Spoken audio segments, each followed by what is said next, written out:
Hello, gamers from around the world. This is Boxenberger, the video game enthusiast from Germany, and I would like to welcome you to today's episode of the World of Gaming, your number one podcast, where we discuss everything that the world of gaming has to offer, games, news, and technology.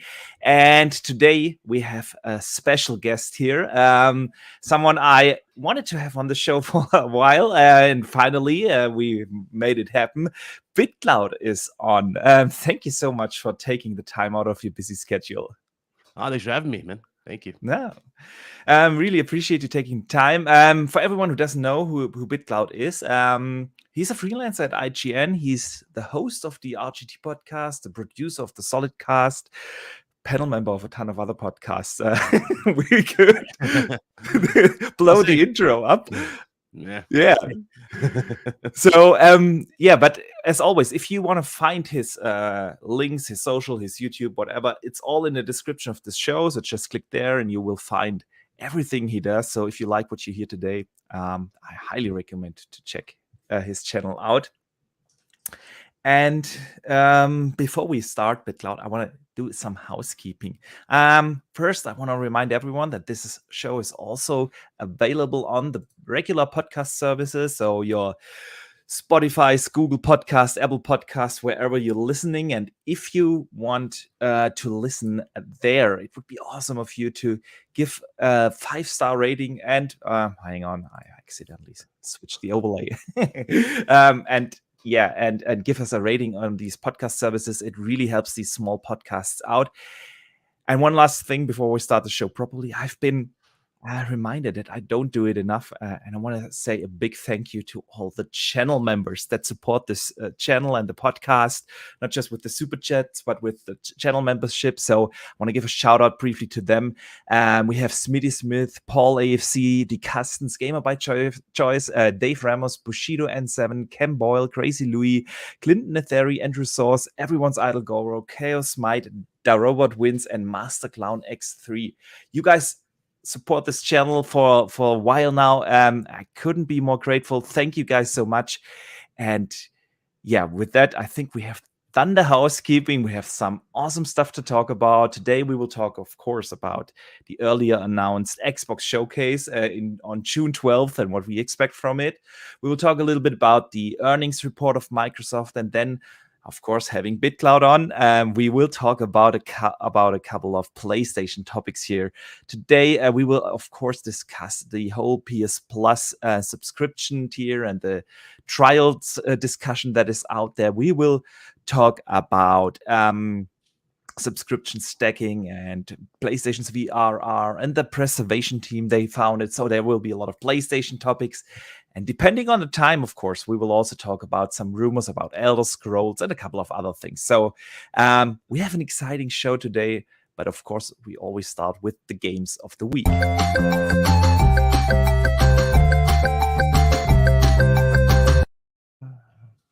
All right. So with that, let us roll some gameplay and talk about the games we play. BitCloud, what has been keeping you busy? What have you been playing? It's hard for me to recover from Elden Ring. So I totally can relate to that. I put like 200 hours into that game, and playing with Blaze 4K, doing PvP and whatnot, and that's really was like the main game that kept me busy. And then after that, I took like a break, a much needed break from just gaming for a little bit, because I still haven't even gone back and play Horizon Forbidden West, and that's kind of on the radar to go through before we get any announcement for Ragnarok. So that's gonna be the two. Well, that'd be the main game I'm gonna play, and then I gotta go with my backlog. And, that's the thing about being a content creator. You lose track of time, and you just you have to go and destroy your backlog. So so I got a lot of games to definitely go and replay. Yeah, I can totally understand that.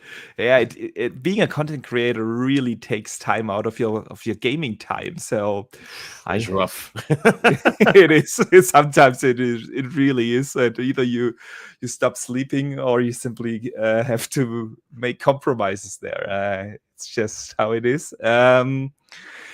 Yeah, man, I've been playing Tunic, and that's why I put up some gameplay here. I'm really surprised by how good this game actually is. Have you played that? Nah, Seen that? you've been talking a lot of it though, and it Yeah, looks really good. I never played it yeah. though. I thought in the beginning, of course, yeah, it kind of looks like a kids game, and as cute as it looks, let me tell you, it is freaking hard, and some of the riddles and puzzles you have to solve can be challenging. So I highly recommend it. It's an indie game. It's out on PC. It's out on Xbox.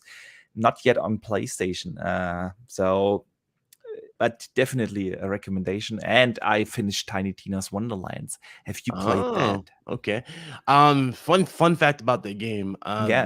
The woman who is the main cover, like the art, Hmm. like the little anime, The I actually Tiny know Tina, yeah. I actually know that person, and I Oh, should know that person. And no, I haven't played it, but we were talking about that before. It was crazy.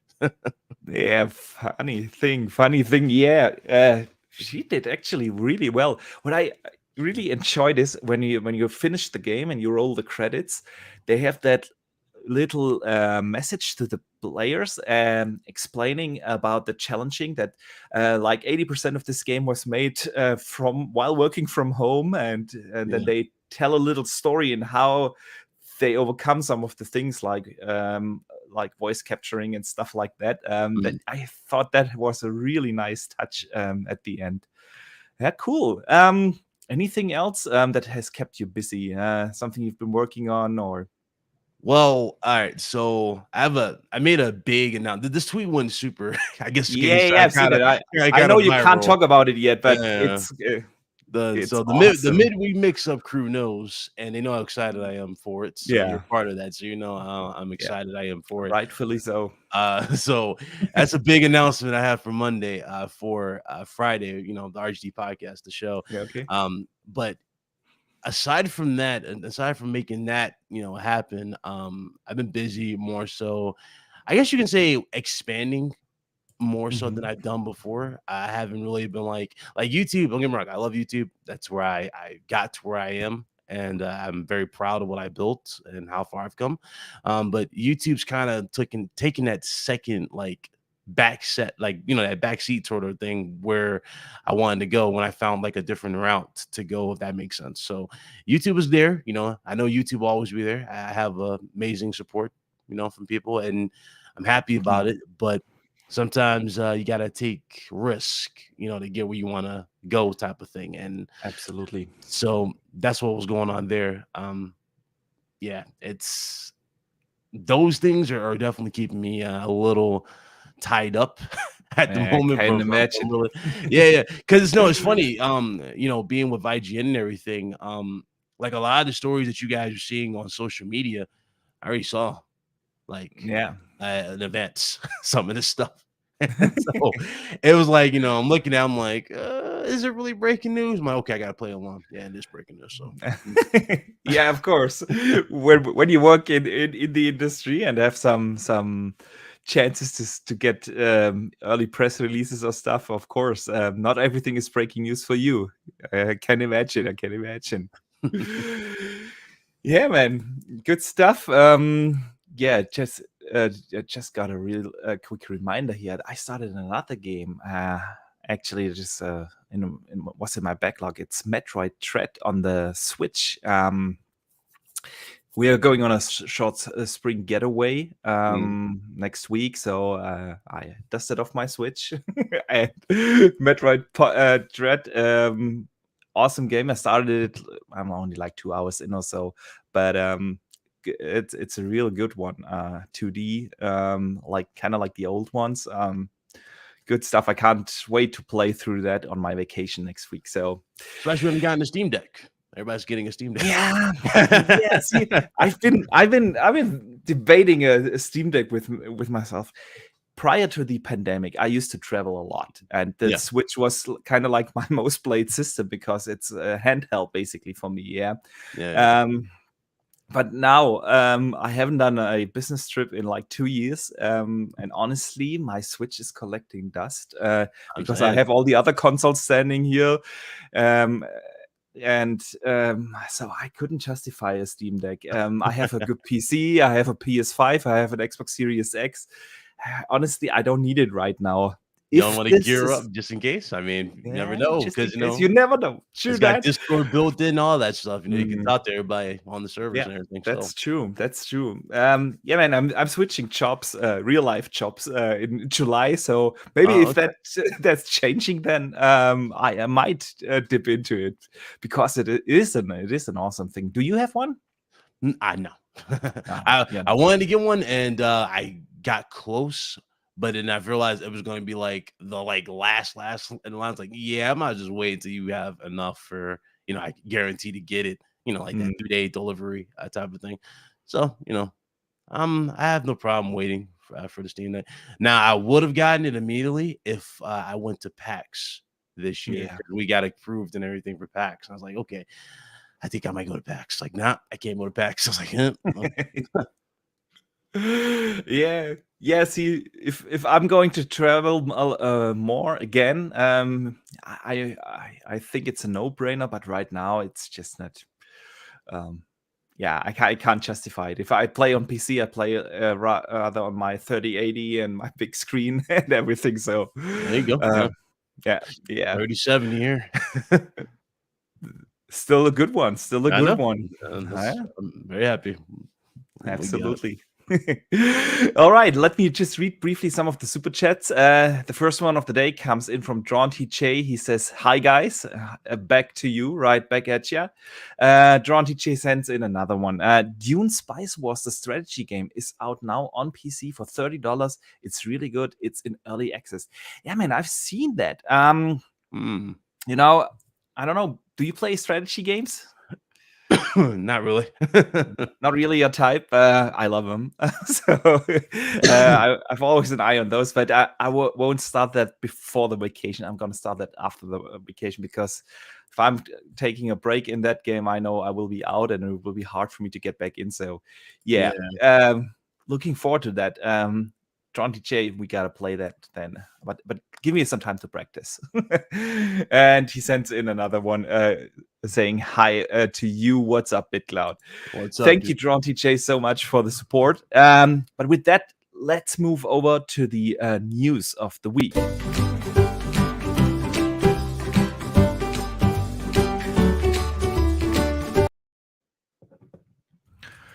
So, the week started quietly, but over the last 2 days, some Mhm. topics came up. And just earlier today, I want to open the show with that. Xbox announced their June June summer showcase. Showcase, yeah. It's gonna happen on June 12th, Sunday, June 12th. I mean, it isn't really a surprise that that is coming. We knew that they wanted to do something at E3, of course. Yeah. E3 is no more.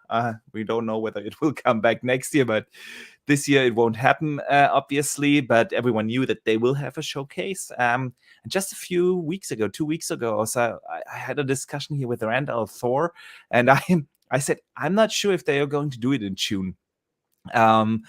Since E3 moved out, they could move it to July or even to August. But obviously, Yeah. I was wrong. They are going to do it in June. And yeah, it's everyone's waiting for the big showcases and Yeah. all the announcements. We know that PlayStation will also have something this year. We just don't know yet when.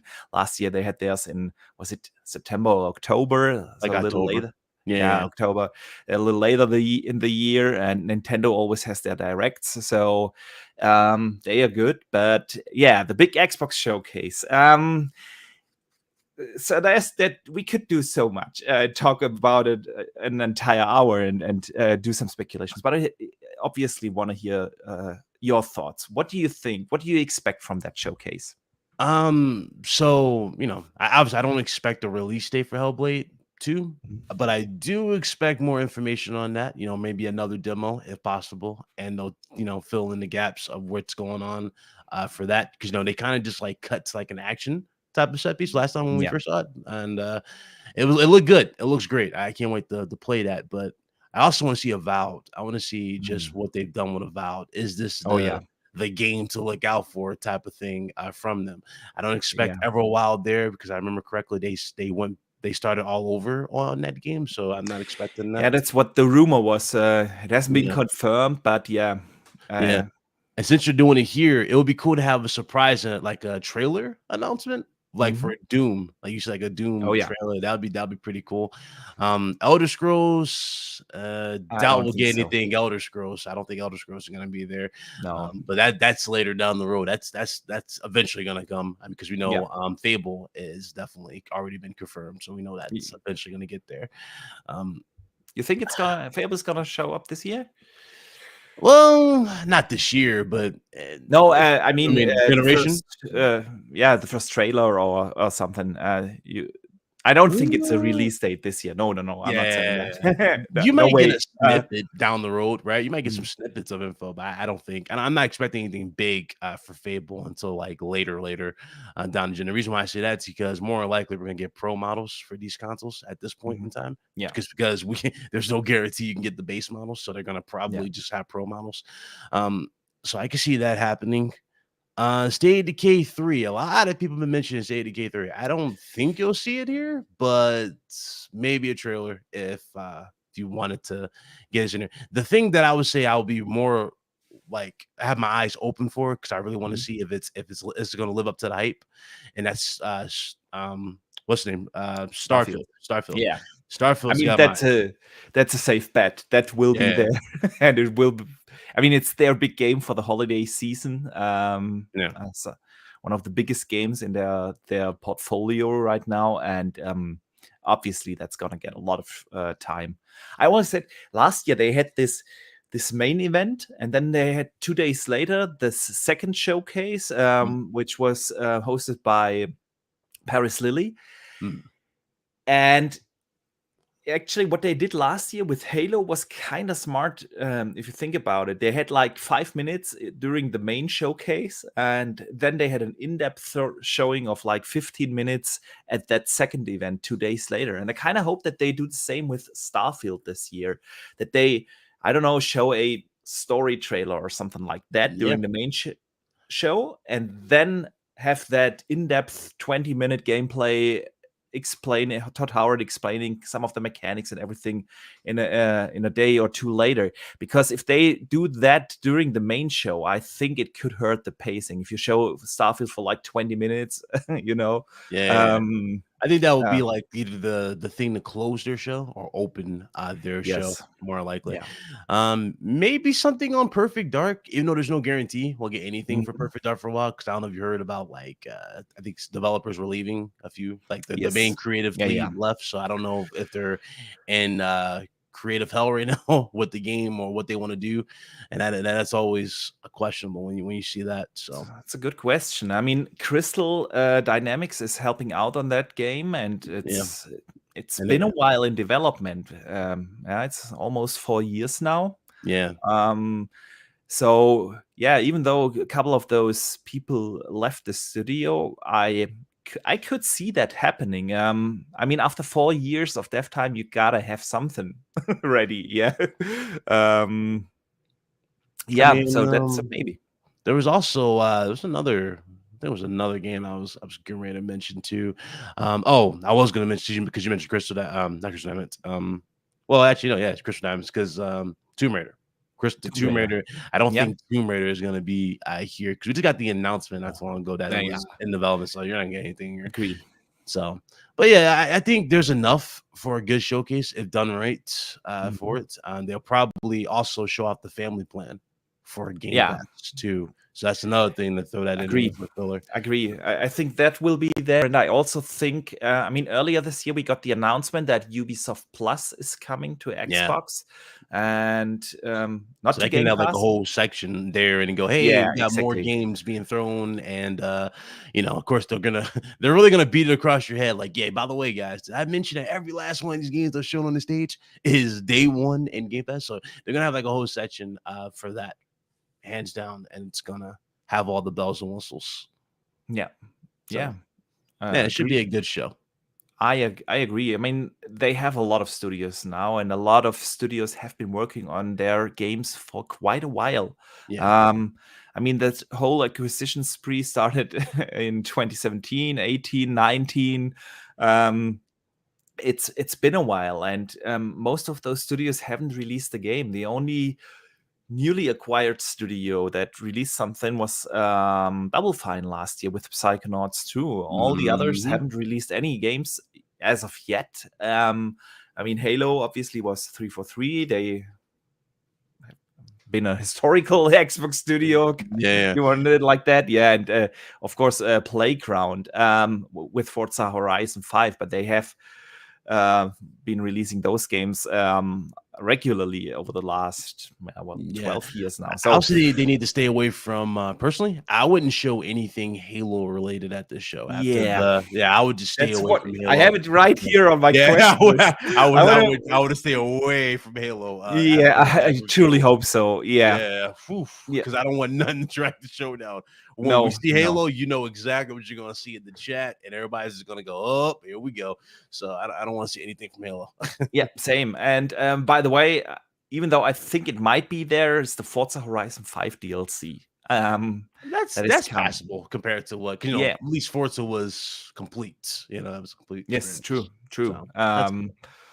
But I think it will be interesting whether they stay away from Halo. But Yeah. I'm 100% with you. I don't think Halo would be a good fit in that showcase. It just doesn't carry around the spirit that they want at that show right now.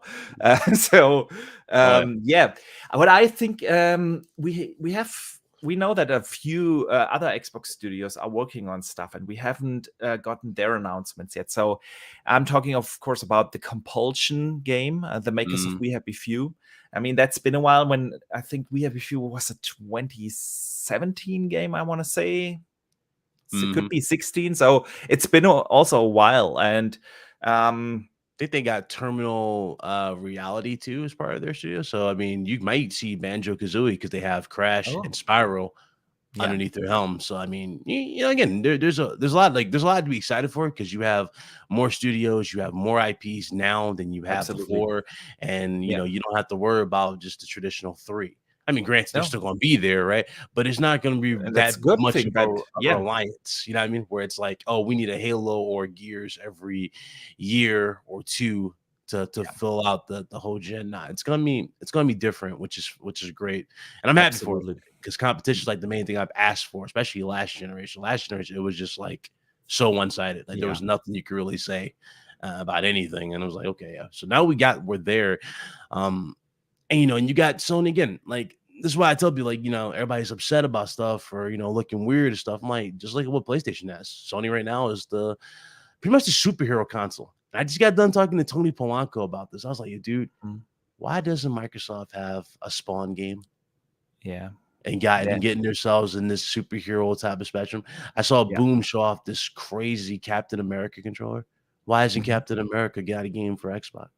Yeah, there are so many possibilities. They can possibilities. kill it. Yeah, Superman is also one of those IPs nobody has touched on in a while. Black suit Superman. You can tell an evil story origins. I mean, I would buy an Xbox for that. Absolutely. Yeah, no, I'm with you there. We will see. I mean, Activision Blizzard is that candidate that might touch on some of these superhero IPs once they're over, because right now we had that discussion on, I think it was on Boom Show or some other podcast I've been on. Right now, if you go through the entire list of Xbox studios, it's kind of hard to, because for most of them we know what they are working on, and none of them fit in the superhero genre. Yeah, exactly. Yeah. So yeah, I mean, even if we were to fall like in that line of what they're traditionally known for, like for example, like remember before they were known as, I guess, the Dude Bro console, where it was like shooters, explosions. A superhero that we know of that will fit perfect for them in that particular case is Punisher. Oh yeah, true. No Punisher talks. You know what I'm saying? It's there's a superhero pretty much for everybody. And if they really wanted to be dark and gritty, why not make? I don't know if you heard The Watchmen. Remember Watchmen, the movie? Yes. Why not? I would take that as a video game. Oh yeah, that would be Yeah, interesting. I don't think a yeah. Watchmen game has ever been Have done. been done. You said, Yeah. yeah, that would be I mean, ambitious. there That'd were be a movies, yes, 2, at least I can think of, yeah. and There's a yeah, but TV show for it in the movie. Yeah, the movie was yeah, I haven't actually seen the really, really TV good. show yet. Yeah, that was actually really good. Yeah, agree. No, there are a lot of possibilities there. Listen, what do you think about Activision Blizzard? I mean, we all know that the deal won't be through by June. Yeah, it's gonna That's take a not gonna minute for that happen. deal. So, Yeah, yeah, a lot of but people have a lot of theories for that yeah, deal. I know a lot of people have like a little bit of a fear because, like I said with Tony Polanco, I was like, I was with everybody. I was like, okay, there's no way these mm, games are gonna go to play. I'm thinking they're gonna do a Bethesda thing where it's like it's gonna be locked there, and they're gonna go, hey, if you want Call of Duty, put Game Pass on PlayStation. That's what I thought they were going to do, but they didn't do that. So it's open mm, for now. So now you got to look at it from a strategic part, right? They're telling you that it's on everything, so this deal can go through. But who's to say that once the deal was done, they won't pull the plug on some stuff after the contracts are done? That's the question right now. Are they going to do it? Like deep down, I doubt it. I doubt they're going to do it. But I don't think they are going to do it with Call of Duty. yeah, At the beginning, when they originally announced it, I was like, yeah, why wouldn't they pull it? Kind of like with the Bethesda games. Yeah, every existing deal will be honored, but then everything else will be exclusive. Why would they do it any differently? But after all the discussions that they had and the statements afterwards, I honestly would be surprised if they would pull it completely. Of course, marketing will shift once mm-hmm. these marketing deals will run out. All Call of Duties will be in Game Pass day one. I mean, that Yeah. alone is a big deal. Not just that though, it's the because now Call of Duty prides themselves on like that day one DLC thing where it's like you get Nuketown or something like that. Yeah, What I think obviously $15 for Game Pass, you get everything, but they'll yeah, probably give you like some insane discount as well on all future like season passes, or that that could also very might be well be. through. Yeah, Yeah, because they're like really trying to get more. If I remember correctly, they think Snoop Dogg was in the next, wasn't this one, wasn't the current one, like DLC form or something like that, wasn't it? Because he was in really. Ghost. Yeah, there's something going around Okay, for I'm Snoop Dogg for Call of Duty, but okay.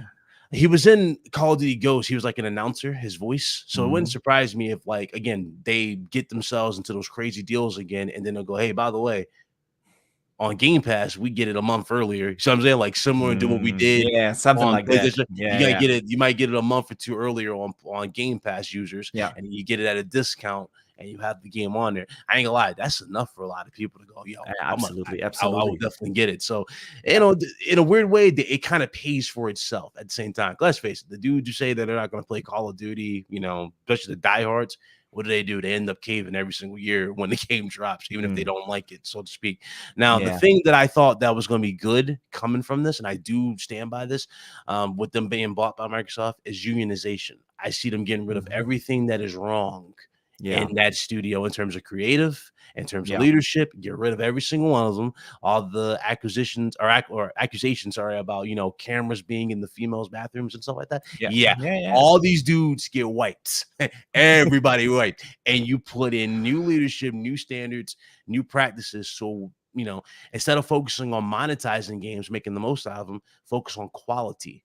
Yeah, And that will print itself. And then you worry about monetization later. You see what I'm saying? Because that's I what agree. Call of Duty needs. Call of Duty's like, it has those honeymoon phases where it has those Mhm. big sell-ins, and then it Yeah, just sizzles down, and then they'll have the DLC. It might go up a little bit, but it never hits the heights like Modern Warfare 2 or Call of Duty 4 or mhm. Call of Duty, where it doesn't hit the heights from the PS3 and 360 gen. It'll never touch Yeah. those. No, I agree there.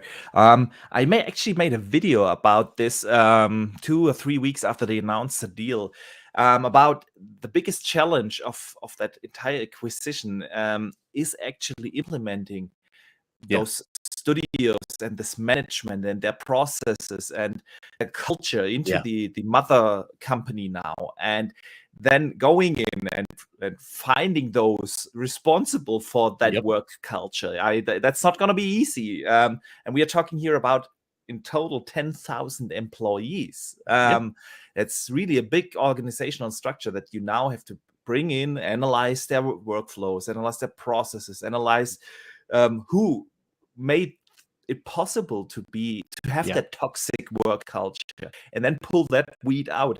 That's really the biggest challenge about this entire acquisition.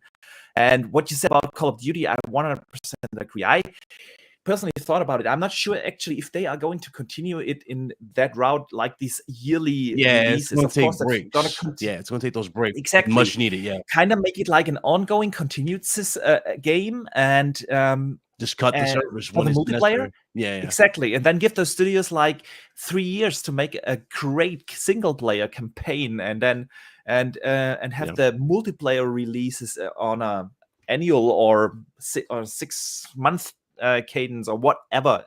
Make it a more ongoing game, and then have proper developed single player campaigns. I could see that something Yeah. like that happening. Marketing for, I mean, again, Game Pass is gonna look good regardless of how they Yes. go about with that game, because I already see them making custom consoles. That's another thing too. A lot of people understand too with Mm. Call of Duty by itself. They always love doing this. These little Yeah. customs. I know you remember the crazy Xbox 360 Elites we had back Mhm. then. They were insane. So I can really see them pushing that stuff again. But I really honestly, I really do think they're missing one key thing. And I stand by this because it is so prevalent.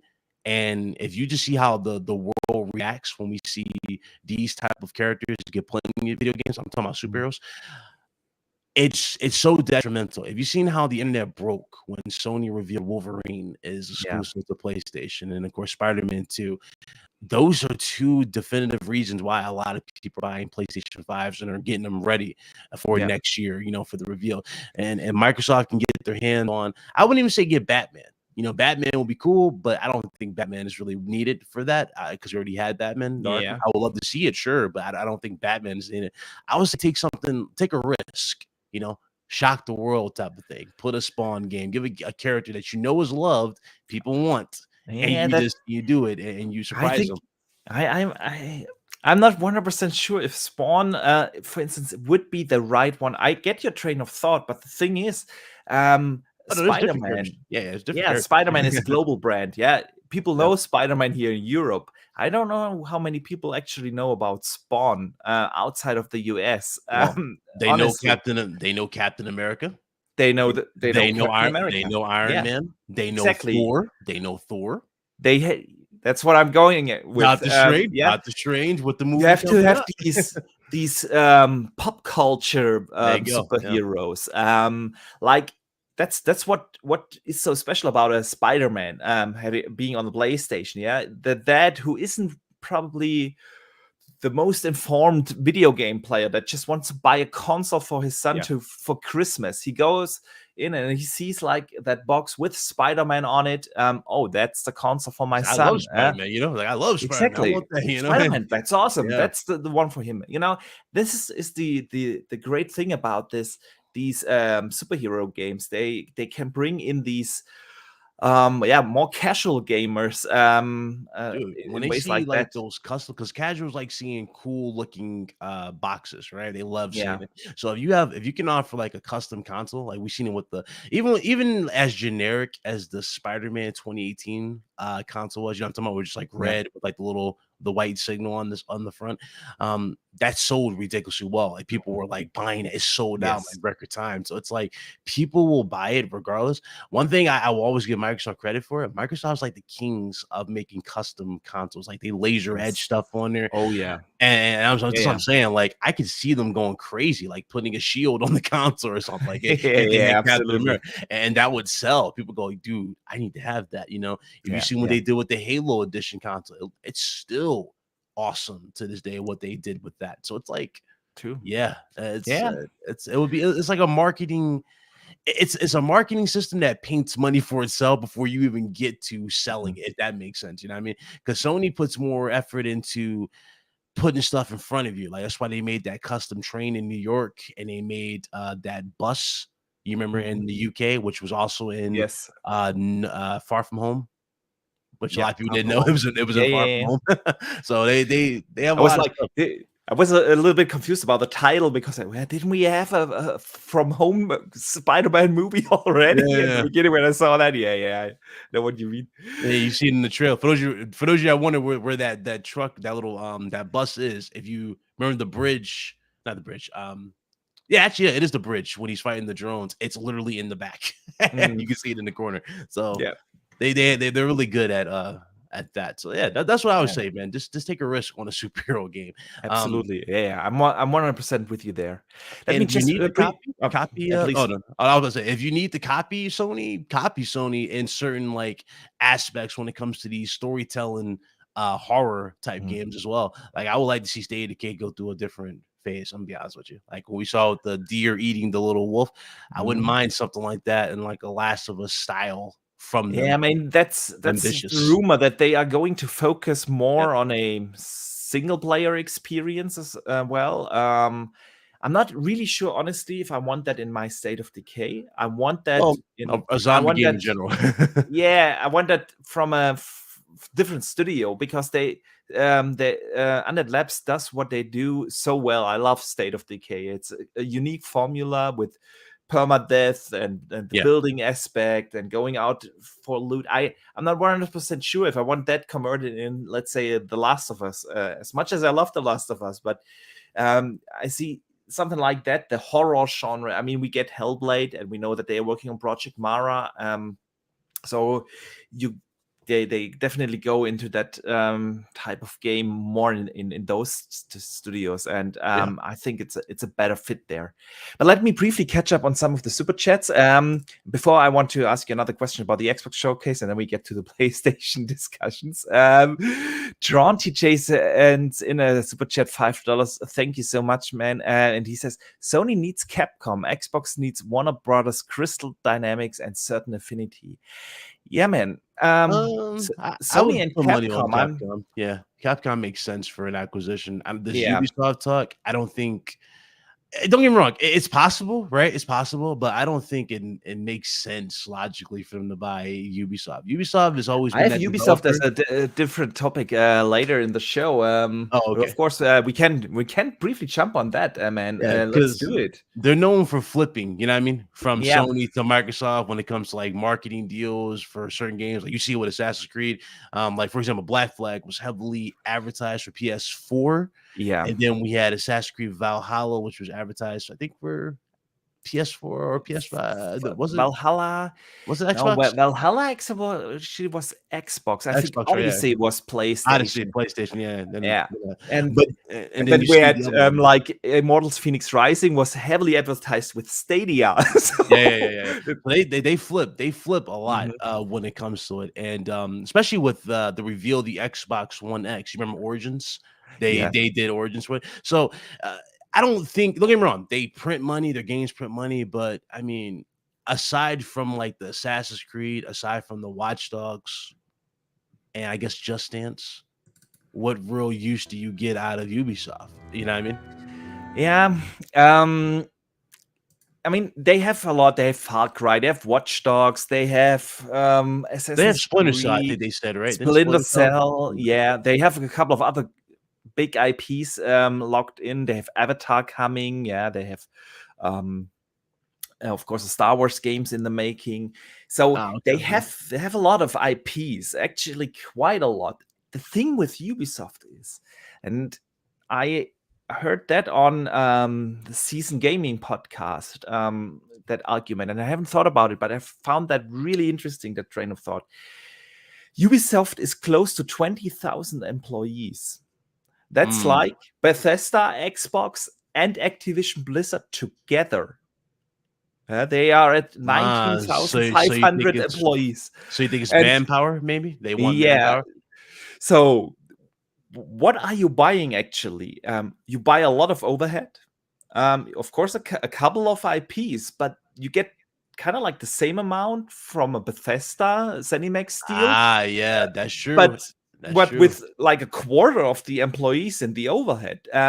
So um, we just mentioned it, how complicated and difficult and challenging it will be to implement a Activision Blizzard with 10,000 people Yeah. roundabout, yeah, across Acti and Blizzard together, and then bring in Ubisoft, which is double that amount.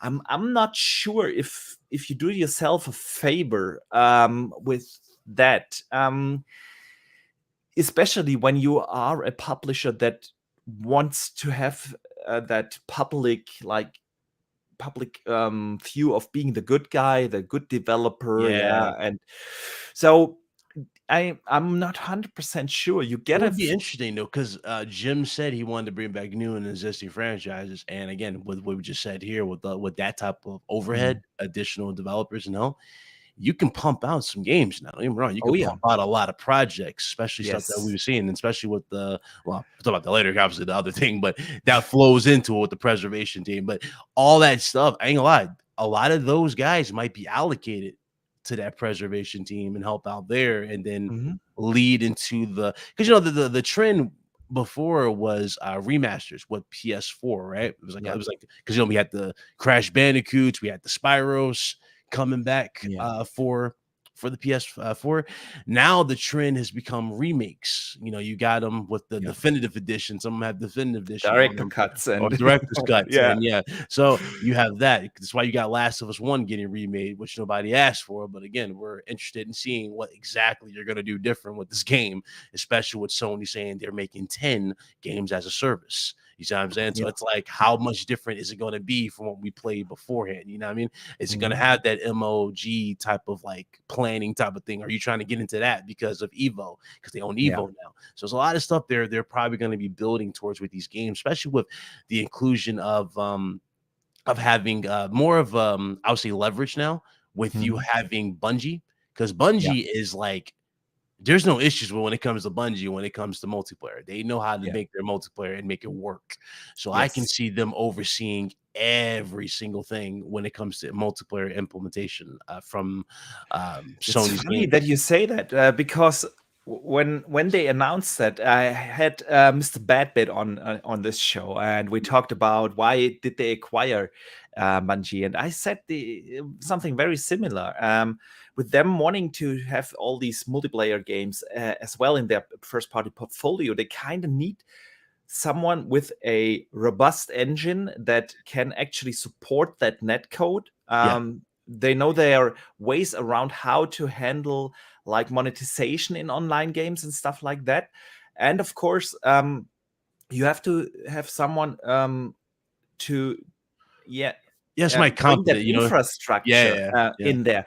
And I think that's what this acquisition was about. As much as Sony was beloved for their first party games, they have all been single player. Some of them had a multiplayer mode, but honestly, who played Uncharted for the multiplayer? So Yeah, yeah.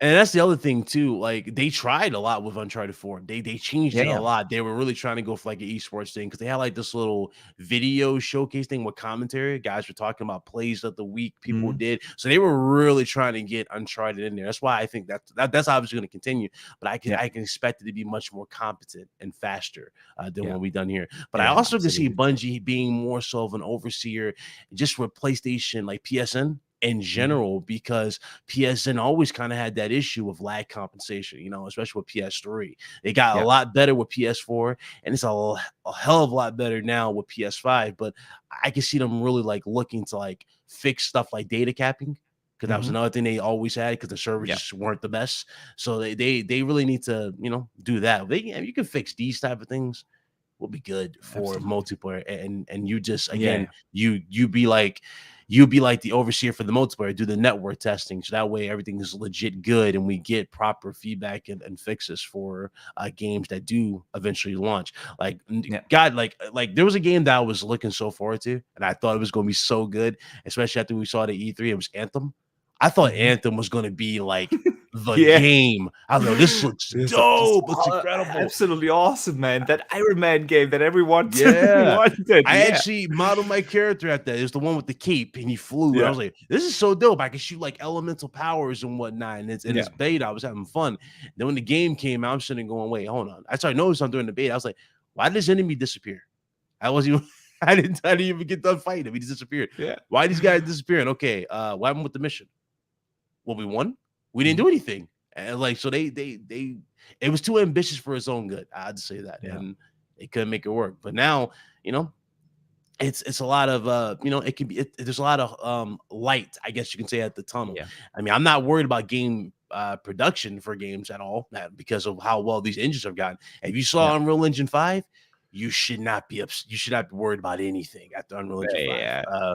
And that goes, like, especially after seeing the new techniques they talked about, like with them being able to pretty much use props for like movies, scan Yep. them, and put them in the game, as opposed to scoping them, painstakingly scoping them like they did back then, Yeah. which would take years to fix or finish. I mean, Yeah. have you seen that documentary from Disney Plus? How they film their Star Wars series now on set?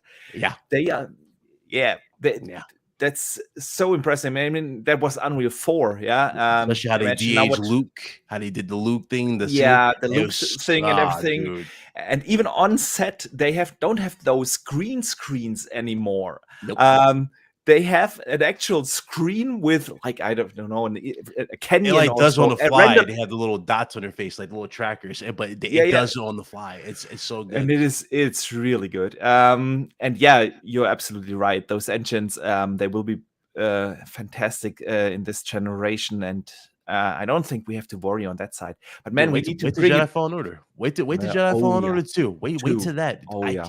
Wait till we see that. Just today we got the rumor. Jeff Grubb talked about that it's gonna be current gen only, and it won't come out this year because engine work, and I'm fine. so I think all the time you can. Yeah, I think that's an Unreal 5 game then, and it's gonna look fantastic. Yeah, I don't know if you were you on. I don't know if you were midway mix up when I said this, but they because I was playing that recently. They have like the PS5 version, like the free upgrade for the next gen. I was playing that again. It still looks amazing to this day, even with the enhancements with the ray tracing. But they also, did you know that you can make Qui-Gon's lightsaber in that game? I've seen that they patched that in. Yeah, you can make his lightsaber in the game, so you can make the hilt. Because I already had blade. 2 playthroughs. Yeah, I had the one at launch, of course, and then a little later they added photo mode and everything, and I did another playthrough. And I just, when I played it on the Xbox Series X, when they patched that next gen thing in there with the 60 FPS and everything, but I didn't do a full playthrough there. I didn't know that you can. Platinumed it twice. I platinumed it twice because I went and played it again. I platinumed it twice. Yeah, it's when I had first played it, and I just noticed it later on when I basically beat, when I fought Vader, and it was over. I was like, damn, that was bummed, because I was like, I would have loved to have this lightsaber against Vader as with Qui-Gon's lightsaber. But I had made Anakin's lightsaber. You can make his as well. Yeah, so I've seen screenshots on Twitter. The creativity is there. Now you want to make me play that again? The creativity, dude. It's was so awesome. Good. It was so good. Yeah, absolutely. Man, we got to bring this back we started off on this super chat here. See where we've come. So yeah, this was like Sony needs Capcom. Yeah, we talked about that. And Warner Brothers, Crystal Dynamics, and Certain Affinity, especially Certain Affinity, actually would make sense. We had someone last week on this show sending in a super and saying how cool it would be to give, if Certain Affinity does their multiplayer mode, rumored battle royale mode, just hand that multiplayer part over to them for a while and let 343 restructure and refigure out what they want to do with Halo. Strategic, for strategic purposes, it makes sense. Would definitely make sense. Yeah, Crystal Dynamics. I don't think they want I don't think they need the headache of Crystal Dynamics. So like, I love Tomb Raider, but Tomb Raider is not consistent in terms of like having the same vibe, I would say, as like the previous, like the first remake. Awesome.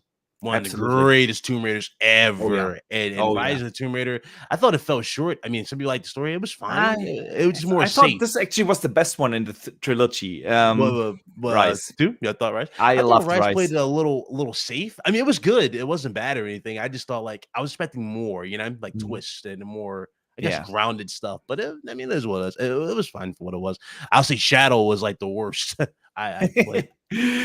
Yeah, I mean, it looked the best. It was absolutely gorgeous game. I was a little bummed by the story and how they ended it. Yeah.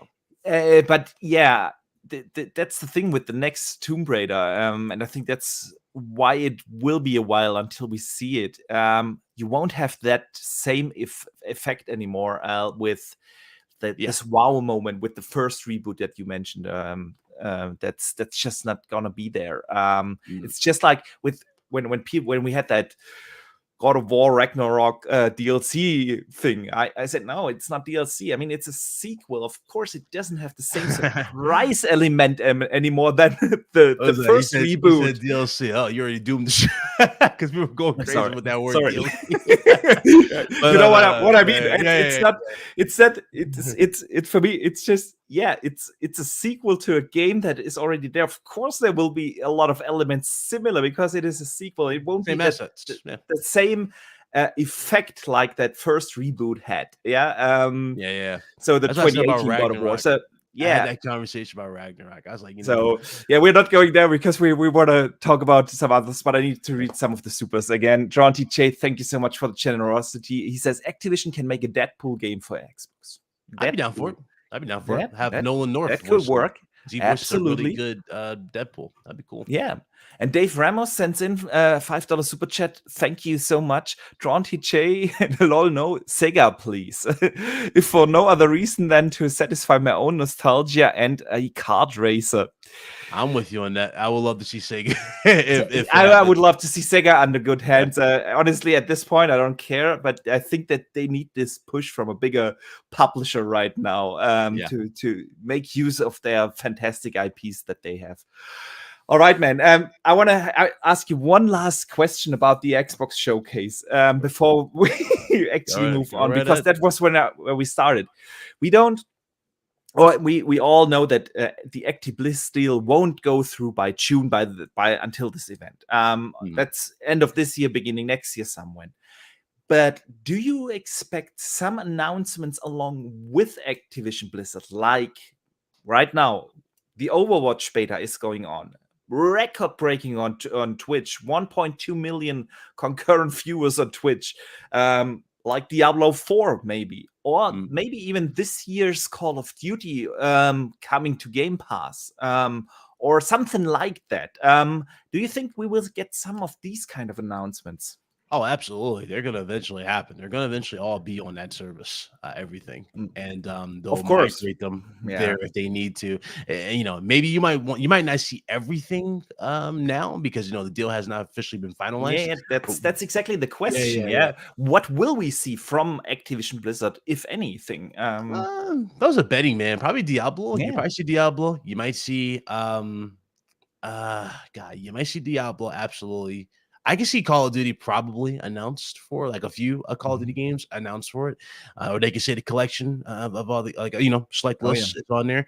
You might see what was that game, Sekiro? Because Sekiro, they own the publishing rights for Sekiro, so I think Sekiro will be on there. God, there's a lot of games Bethesda had. That's the wild, or Activision Blizzard, and you might see Doom be announced, like a slight announcement for Doom. That's in there officially. I mean, that's ZeniMax, but yeah. Doom, or I mean, there is this rumored Quake reboot.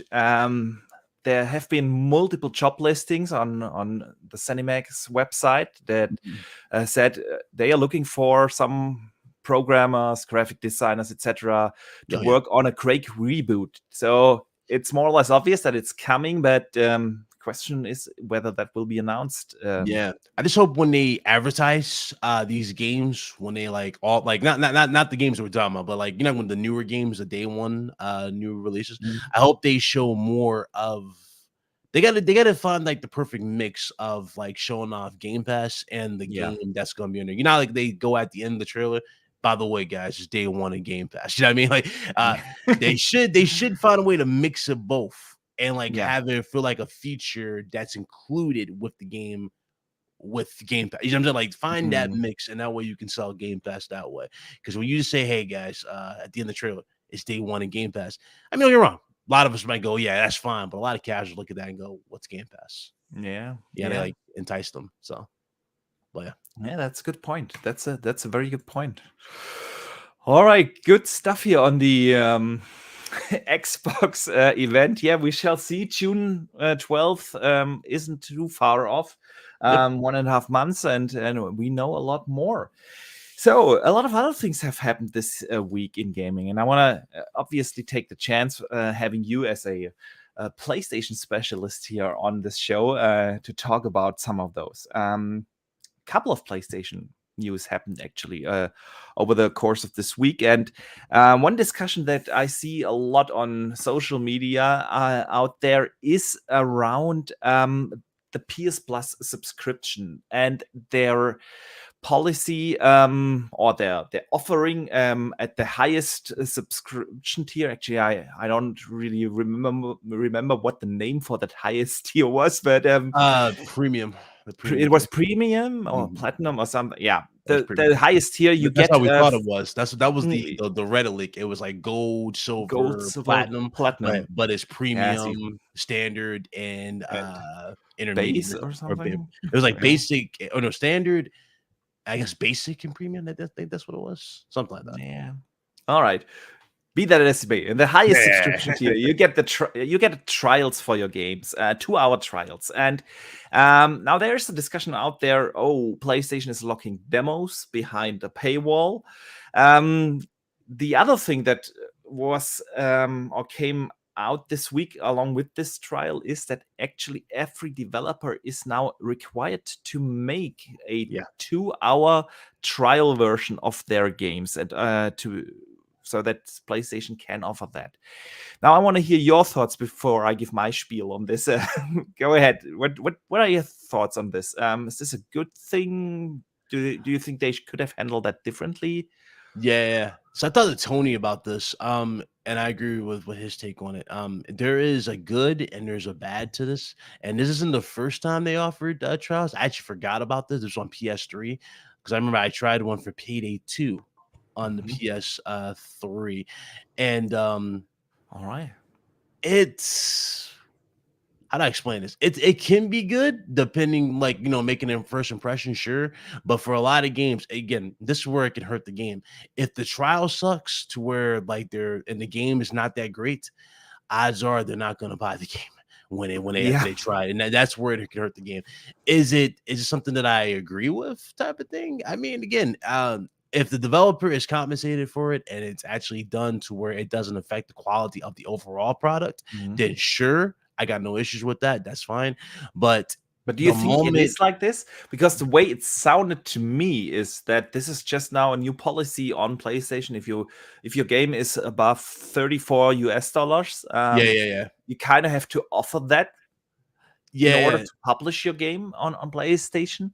Yeah, that's the thing too. Like, because they didn't say like I don't know if they pulled Nintendo around. Nintendo said, "Yo, if this game is on this platform, we don't want it," type of thing. I don't think they're Mhm. gonna have that type of attitude towards it, Yeah. but it is one of those things where you have the question. It's like, again, if you're gonna make us make demos for these games and whatnot, Mhm. number one, compensation got to be there. Number two, quality should not be affected. And also, another thing Yeah. you got to take into account too, with them making this mandatory, games could be pushed back because of this, because Of they have this. to Yeah. push these out first, Yeah. prioritize these instead of the overall game. And then the game will come a little later because they have to go and do all this other fine tuning I that could have agree. been allocated to that instead of these demos. Yeah. And that's where it's like, it's a slippery slope. You know what I mean? It could be It's absolutely beneficial. Now, if yeah. they bought Ubisoft and they had the workforce to do stuff like that and actually encourage, Like then okay. 20,000 Yeah, yeah. developers making Then then demos it now. then that actually makes sense because you can get them, you know what I mean? Especially with the preservation team bringing Yeah. back stuff, right? There's a lot. You see how like that flows together. So you can you can actually do something like that. But Mm. again, is it worthwhile though? Is it needed? I mean, a lot of these games we see and we know just from what we saw, you know what I mean, that is something that we want to try. You know what I mean? We want to give it a try. The problem is, again, though, I think it's just Game Pass. Game Pass is hurting. the conversation. Yeah. $15, you can try pretty much all these games if they're already in there. Yeah. And Sony doesn't want to budge on that. They don't want to lose a dime on this. Why they're charging you like the full-fledged price of Yeah. what it probably would cost them a year, for per person, right? Mm. To experience this. So that's like, it's really one of those things. Like, and I stand by what I said about the premium tier. I think it's worthless at this point until you offer a true solution for you can download and experience every single game in that library on there. I know Yeah.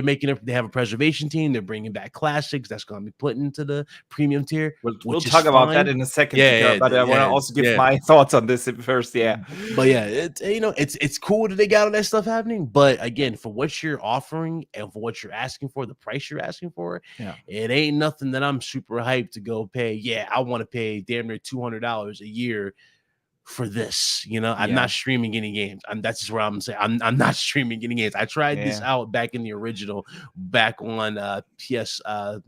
I tried this, and we were trying Infamous not a second one, but we were playing Infamous, the first one, and I'm never going through that again. It was bad. So. I mean, I find it also interesting that they lock it behind the highest paywall. If they would put these demos into the base premium version, you could say, okay, this is some kind of this is how they incentivize gamers to actually invest into any Doom tier. Reaper made a good point too to add on to that, because remember how I could say it can be delayed, right? The game can be delayed or whatever.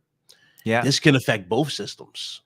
Yes, exactly. Yes, especially for the multiplats, it's gonna affect everyone, because they're not going to release them separate. They're going to release them at the same time. They're not going to do that. So again, it's going to push them back.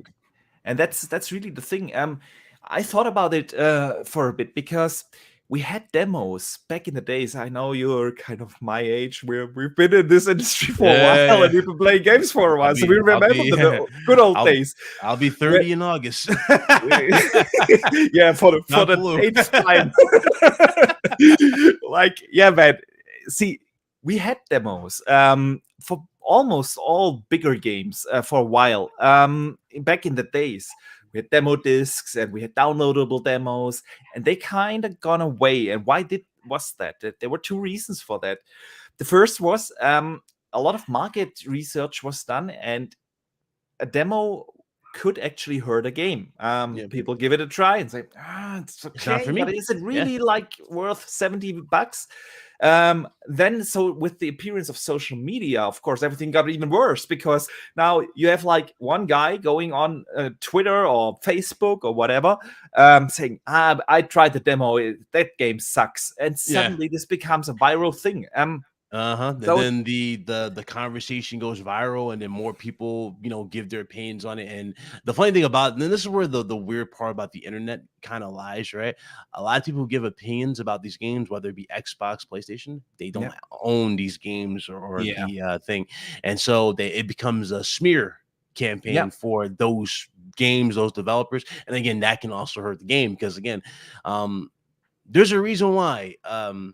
Hypothetically, because I don't think they said anything about sales figures for Last of Us 2, right? I don't think we got sales figures for Last of Us 2.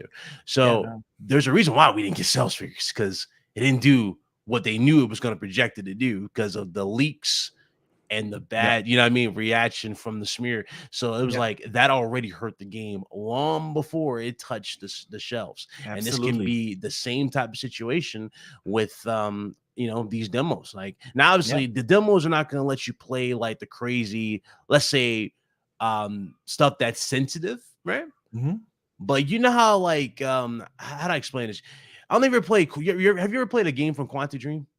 Yes, all of them. Yeah. Okay, so you know how you ever play Beyond Two Souls? Yes. Remember when you're playing as her as a little girl and you're walking around and it's not really that much going on? A lot of people would just play that and go, this game is terrible off of that, instead of experiencing even Heavy Rain. Heavy Rain also started slow. Very slow. You're doing daily dad stuff here, and then all of a sudden it gets to a darker story down as you get through the game. So it's like, that's where, again, the narrative can be affected really, really bad, depending on how it is. And then again, that kind of makes you wonder, are they going to be selective on how they do these demos in terms of what they show? Are they just going to show you walking around, or are they just going to while you would action try to get you into it. Like imagine Quantum Break having one, right? Like Quantum Break's coming up and you're just getting into gunfights. That would be enough to sell to my owner because the gunfights are actually good. It's just other stuff. So it's a slippery slope. You have to like slippery slope. Yeah. But the thing is, that's why demos went away, and the second part is why they were gone away expensive. It actually, the developer has to make a separate build for it. They have to cut out a certain part of the game.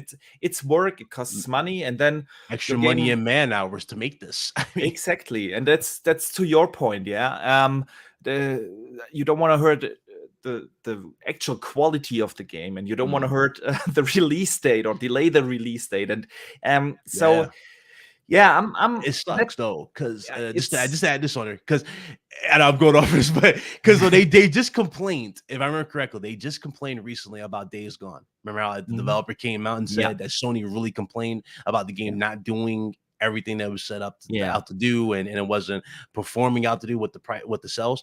Again, you expect that by putting extra effort on these developers now when you want that type of, you know what I'm saying? That right there just sets you up in a corner, and you're basically gonna be looking at Days Gone's on a regular if it's not done right. So it's like, you have to be smart about it. But absolutely.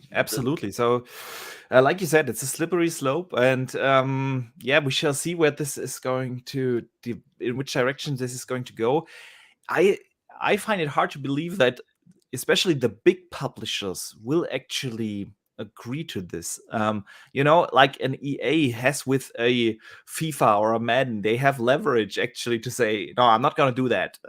So what are you going to do? You're going to hide, not release my game on your platform? They kind of got the choice. They kind of got the leverage because they're market leader right now. But one thing we learned about market leaders, like when it comes to selling consoles, that shifts, and it can come down to bad decisions. We saw that with Xbox One at the PS4. We saw that with PS3 to the 360. And you make no mistake about it. PS5 still on one, but who's to say PS6? It's not going to be looked at side-eyed, especially when all these deals come through this generation. At the end of this generation, we don't know where this is going. Like people get too caught up in their ways, and they get too caught up in praising and not calling out the middleman. You know what I mean? What you see in front of you, because a lot of stuff can change like that. And with the way the 360 was marketed and the way things worked with the 360, Xbox One was going to be the chosen one going into that generation. And then it took one screw up, a PR, and it went right to PS4. This right here is similar type of territory you're going towards when you're flipping the stuff off, you're making it worse for developers, and you're not offering a better solution for the customer in terms of getting into these games like the competition is. You know what I'm saying? So it's like, you never know, man. You never know. Yeah, very good point. Very good point, man. Time is flying by. We're already almost 70 minutes into the show. That's what you do when you have good conversations. Let us talk about something I think is a little bit more positive on the news side of PlayStation news, and that's this week we got it wasn't really an announcement, but more of someone on Twitter going on. His name is Garrett Fredley. Honestly, I haven't heard of him before. He tweeted something out. And he said, "Today is my first day as a senior build engineer for PlayStation, working as one of the initial hires for the newly created preservation team." And so, PlayStation is founding a preservation team, a team. It looks like they are going to take care of some of the back compat and some of the legacy titles. So this is my question here to you: what do you think is this going to be? Is this a team that is actually dealing with back compat, like making PS3 games emulated, run on the PS5, something like that, or is it a team that is dedicated to making those aforementioned remakes, reboots, director's cut, whatever you want to call them? So for this particular case, since it's a dedicated team for this stuff, I can see it being both. And what they'll do is they'll get a publisher, like, no, not publisher, but like a specific, well, I guess a studio. Sorry, that's what I'm looking for. A specific studio that'll be behind it. So for example, now Blue Point did the remake for Demon's Souls. they would work with these Yeah. guys in conjunction with that to get it faster. So I'm saying help it get Mhm. out there quick. I can see that type of thing, so they can like jump back and forth, piggyback off of those developers, and you get that Pick out there. So, certain legacy titles yeah, yeah. and The manage big them thing to yeah. yeah, the big thing is the Game Pass conversation we just Mhm. had. It goes right back to that because again, we saw this with Microsoft. Remember how Microsoft Yeah. prioritized talking about old gen games first, and then we started seeing why they started to fine tune them. They were getting proper updates. They were getting Yeah. upscaling. Pretty much everything that you would get in the emulator, you would get. And then some, including trophy support or achievement support on the 360 or I mean, on Xbox Series X, and you can also just plug in the disc and play those games. So make no mistake about it, I would not be surprised if that's what they're doing, and that right there is their is the mindset of what they're going to do. So yeah, I do think that that's definitely happening for it. And in terms of Yeah. how they're going to do it, what I would personally do, again, because I already heard reports of them trying to look for emulation techniques, right? Mhm. I would go with definitely putting them in charge of this after you get that incorporated. And this is why I said, the whole thing was rushed, the PS Plus Premium. There was no way in hell, like, there was no point of us having it now. We could have had that next Yeah. year when all this was done and fixed, and then throw it out there. Think about Sony. Sony moves at their own pace. We saw this with Yeah. PlayStation Network at the beginning. Remember how bare bones it was? It didn't have trophy support. It didn't Yeah. have hardly any. Didn't have cross game chat. It literally was just a simple, like literally. It's literally a simple thing that you just play games on and then message people. And if you want the video chat, you had to sit in those conference call type of little bubble rooms to talk to people on camera. So it was, it's like that. They work at their own small little pace there, but I do see that being the true focus for it. Them changing around that particular case, and this team will oversee that. And the good thing about this too is that when you bring these games back and these games start getting back in the public eye, you can see the reception from the community and they go, okay, I think it's time to bring this game back officially with a remake. And that Mhm. goes to Resistance. That's why Resistance keeps getting tweeted out. Yeah. I do see Yeah. Resistance coming back. SOCOM is definitely because you're SOCOM talking is the about, one I yeah, hear a lot of people bring up in the yeah, conversation. People multiplayer. really want SOCOM. Yeah. Yep, because when multiplayer, both of these games have multiplayer, and we're hearing Yeah. 10 games as a service. And he wants to bring back Yeah. new and existing franchise from Jim Ryan. These Yeah. two fall right in that category. And you have games like Sly Cooper can be Yeah. making his return, Jack and Daxter. You see what I'm saying? There's tons of games that they have in their library. And that's the point behind a subscription service like Game Pass. And Mhm. Sony's kind of missing the point. It's nostalgia. Sony Mhm. has the most Yeah. nostalgia compared to Microsoft when it comes to Absolutely. legacy titles, and they're not Yes. capitalizing on them by truly showing you what made PlayStation PlayStation. And again, that's the problem. So hopefully they fix that, but that's what they're at. Yeah, man. I can't add anything to that. It's so true with what you said about nostalgia. I think this is is a strong point for PlayStation, and it is something that keeps people in your ecosystem. And like Yeah. you said earlier, it takes a few minor missteps, bad marketing here, bad release there, and bam, the console market can shift. But Yeah. nostalgia and having Remember how we um Alan Wake? Remember how Alan Wake, we thought it was over for Alan Wake, and then it took yeah, one public reveal, well, not public reveal, but one re-release of it on yeah, PlayStation and Xbox again, and all of a sudden Alan Wake 2. yeah, So exactly, yeah. yeah, And having that nostalgia is something that really makes it more difficult for people to switch in between ecosystems. Like yeah, I'm always saying now that I have access to like what my 400 legacy titles on my Xbox permanently, or even on the next Xbox and the one after that, mhm, it's gonna make it hard for me to switch over. I mean, I'm in the lucky position to have all consoles, so but yeah, my train of thought here. So it's definitely something when PlayStation touches on a bit more on that nostalgia. I mean, they have been doing that with great remakes like the Blue Point games, yeah, on point. But yeah, with that back compat and preservation team, I do hope that they bring some of these or put a little bit more focus also on those Yeah. legacy titles. And the PS3 was actually an amazing generation, and it would be a shame if we don't see those games properly emulated on the console. Yeah. Yeah. A lot of people try to justify it. They'll go, well, I can play PS4 2 and 1. I'm like, that's fine, but you're Mhm. missing a crucial gem, and that's PS3.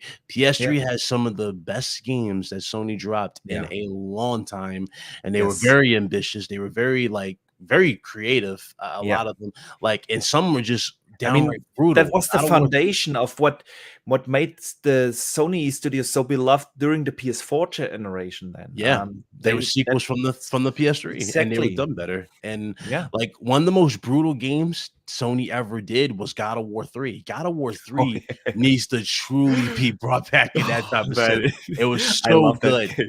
This Love, was love so it. good. Like beating the Yeah. hell out of Hercules' face, and you see his brain and everything come out, That or Hermes kill where he takes off the rips his boots. head off. Like, dude, they were so creative with that game. And then again, that was a different time. That was different Sony. Yeah. Sony really showed off. Like, listen, yeah, we're no strangers to blowing you away with some crazy games. And then Yeah. it kind of felt like they took a step back a bit from that because games weren't really as like in your face as the Mhm. PS3 titles. That makes sense. Like Yeah. Heavy Rain was like really mature for what it was when it Mhm. dropped. You see what I mean? That was a very mature approach to the game, period. I Yeah. thought Detroit was like the best refinement of their craft I've ever Mhm. seen in that studio's history, because that game could pass for a movie. Legit. Oh, It yeah. was so good. Detroit Become Human is legitimately one of the best games of last generation. And I had my doubts for it, believe it or not. When I saw it, I was sitting going, so wait, are we a detective? You know, and then it's like, Yeah, yeah. oh, it's more than that. You're three people now. I'm like, okay, interesting. And Yeah. then it's like, wow, this was so damn good. It was amazing. I literally, when I finished that game, I wasn't able to touch another game for like a week or so because I just had to digest that Yeah, experience. It was something special.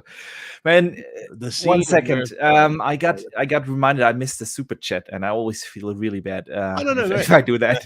So We have something funny. exactly.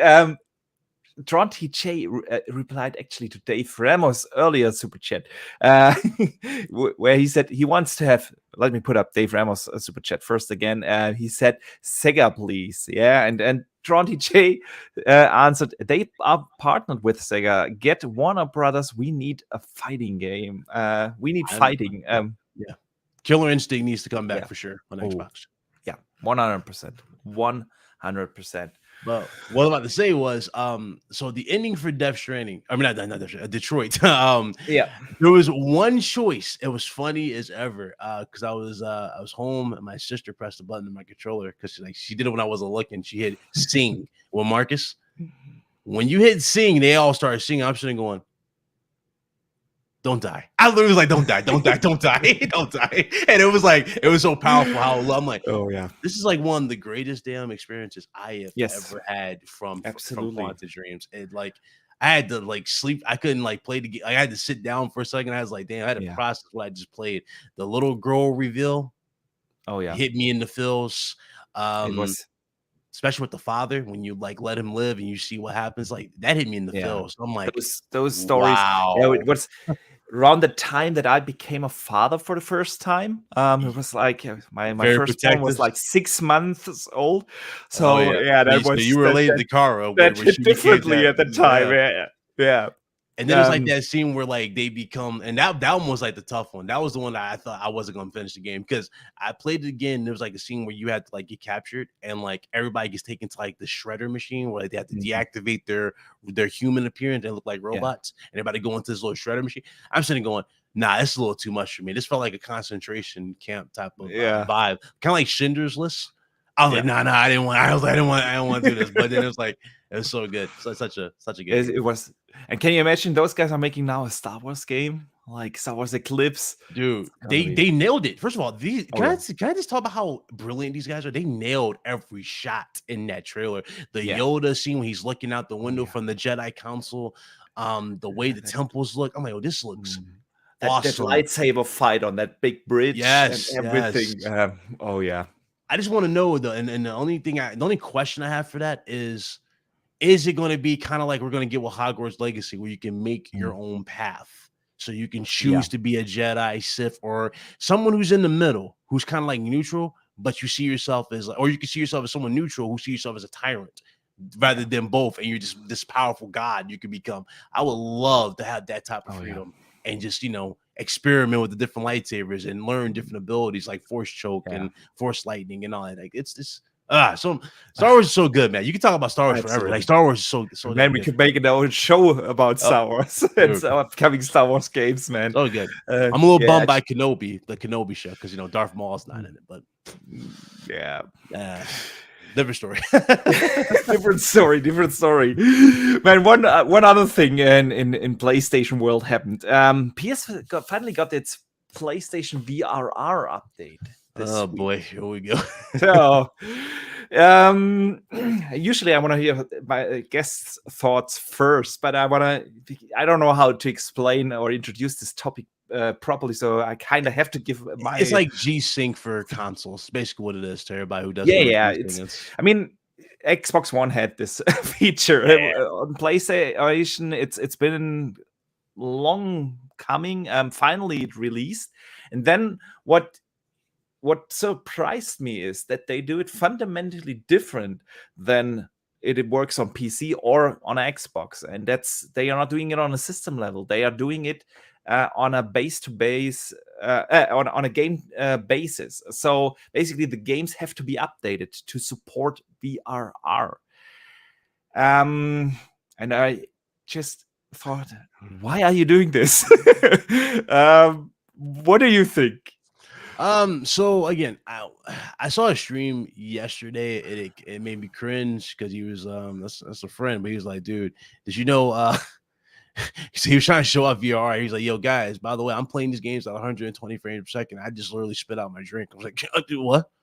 Because I'm playing Spider-Man 120 frames per second because I'm playing on a 120 monitor. I'm like, or a 120 display. I'm sitting going, no, you're not. It doesn't work like that. It's basically G-Sync. And for those of you that don't know what it does in layman's terms, see how my hands going across my camera here? If the frames drop, this fixes it smooth so you don't see it. It's super easy to explain what it does. If your monitor, let's say your TV runs at 60 hertz, 60 FPS, you have a screen time of, I think, 30 or 16 milliseconds. 60 milliseconds. So your PlayStation or Xbox, PC, whatever, your computer is computing the image. And if the game, the image isn't ready after 16 milliseconds, let's say it takes 17 milliseconds, the TV has to refresh its image, so it displays the same image like before, and that's when you get the frame drop. Now with this technology, the TV waits till it refreshes its image until the console says, I'm done rendering my image. So the frame time is not 16 milliseconds fixed. It could be 17 milliseconds or 18 milliseconds, and with that you don't get a drop in like for another 16 milliseconds, but a drop for like 1 millisecond, and that's not noticeable, and that is what makes this so special. So that's why milliseconds are super, like it's not even like it's kind of like when you have like a 5 or 1 millisecond monitor. These are differences that you don't notice when you're playing on a monitor, but if you were someone who was gaming like on a big TV and you're playing competitive games, you would notice the difference like that, exactly, because the input lag, and that's what it is. Where when you're turning the camera, this also helps with stuff like motion blur when you're moving your camera around, and that's what it is. It's about the smoothness of the image. That's about it. So when I saw people saying, "Yo, I'm playing this at 60, I'm playing this at 70," I'm like, my dude, the game runs at 40. It's still 40 frames per second, and dude's like, "Going, no, it increases frame rates." No, it does not. No. Let's not do this. It's good. It's a good feature. It's all about smoothness. So it's good for like those who like to play multiplayer games as well, like Call of Duty. You can have an even smoother picture. It's good for that, especially when you put it in performance mode. So this is definitely a more of a fine-tuned type of thing, especially for performance modes.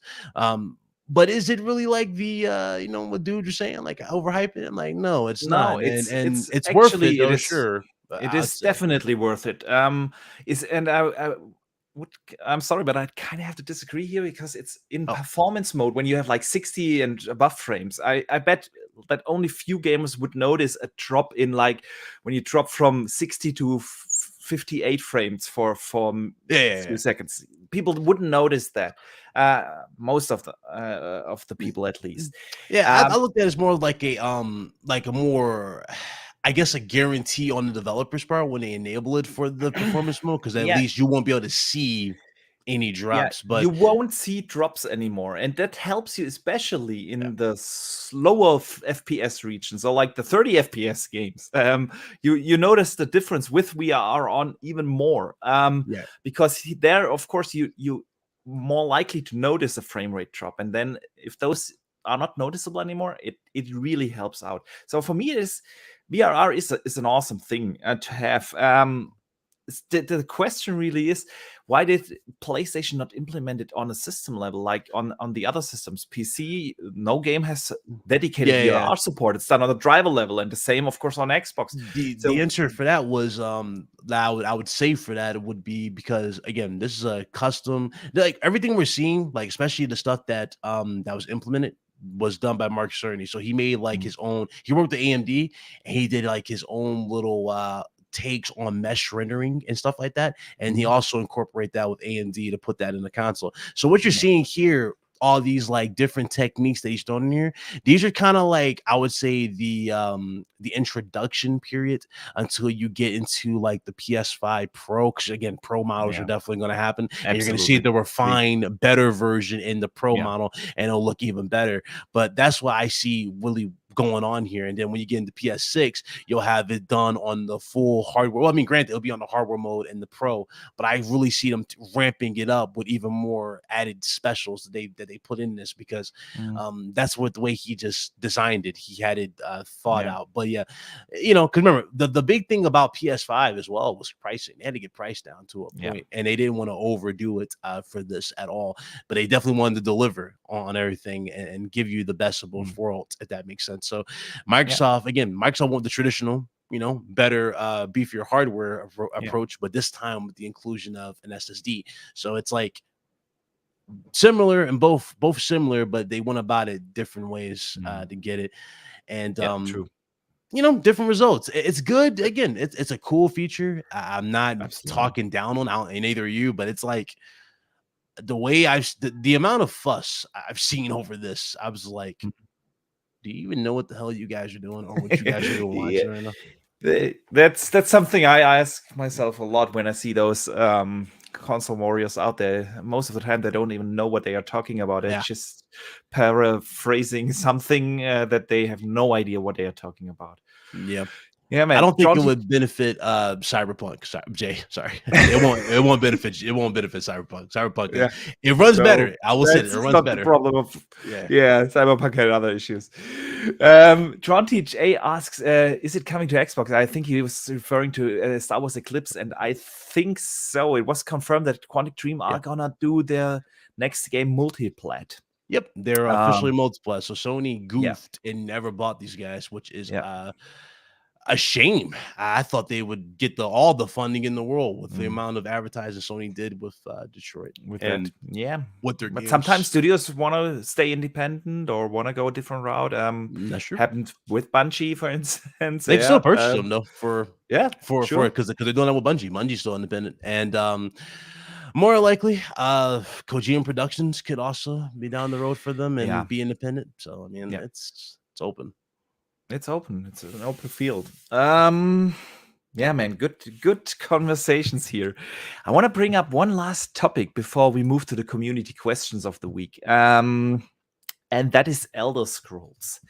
Um, see, this week we got a rumor from a well, uh, someone yeah, who has leaked stuff before. Sometimes he was right, sometimes he was wrong. I wouldn't usually comment on that rumor, but someone that has proven himself to be a very legit source when it comes to Bethesda rumors, has confirmed that he has heard very similar things. And that's why I want to bring it up. But I want to make clear it is a rumor about the upcoming Elder Scrolls. So Scalzi leaked it initially, and the guy I'm talking about that confirmed it was Special Nick. He has leaked a lot of stuff and proven to be reliable. And that's why I actually want to bring this up as a brief topic.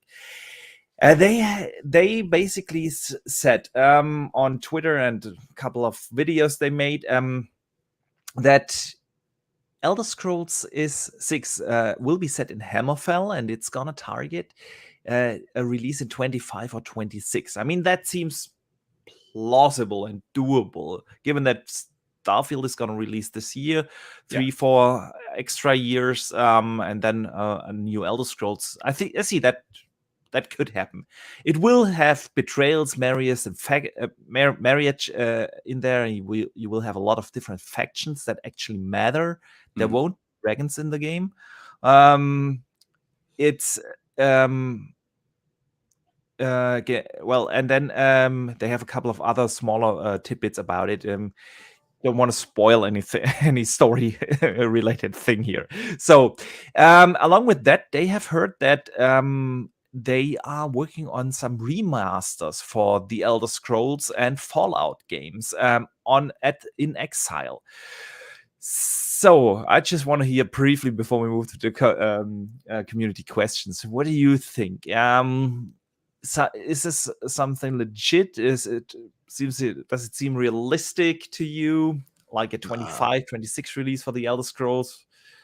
I mean, we look at all these leaks that we've been getting, especially on the PlayStation side, they've been accurate. So it's definitely possible. Now, let's say they got the context wrong, flight the story, right? The release window seems about right for this, that they're targeting, because there's a lot to come out for right now. And gotta keep in mind, they just announced it. So these games are quite out, quite some time before we see it. And I definitely see it now, unless Microsoft is pulling some sorcery with their studios and like got everybody like pitching in, which would blow my mind. I mean, granted, Activision Blizzard as well can help with that when this deal goes through. So it could be shorter than that when the unionization is done and the merger is officially done, you can see that turn into it. So it's possible. Hang on, I just need to switch the gameplay real quick because we're out. You're absolutely right. It would make sense in terms of the release window and everything. Honestly, if a game is like 3-4 years out and they just started full production on that game, I find it sometimes really hard to already talk about, the game will have no dragons.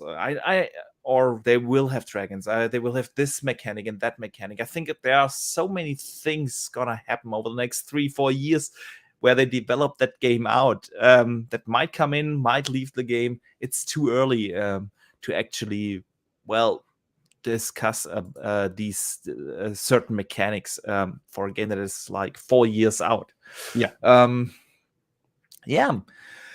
All right, man, that was fantastic so far. I hope you have a couple of other minutes because we have a few community questions that I want to talk about. All right, then let's talk. Do it.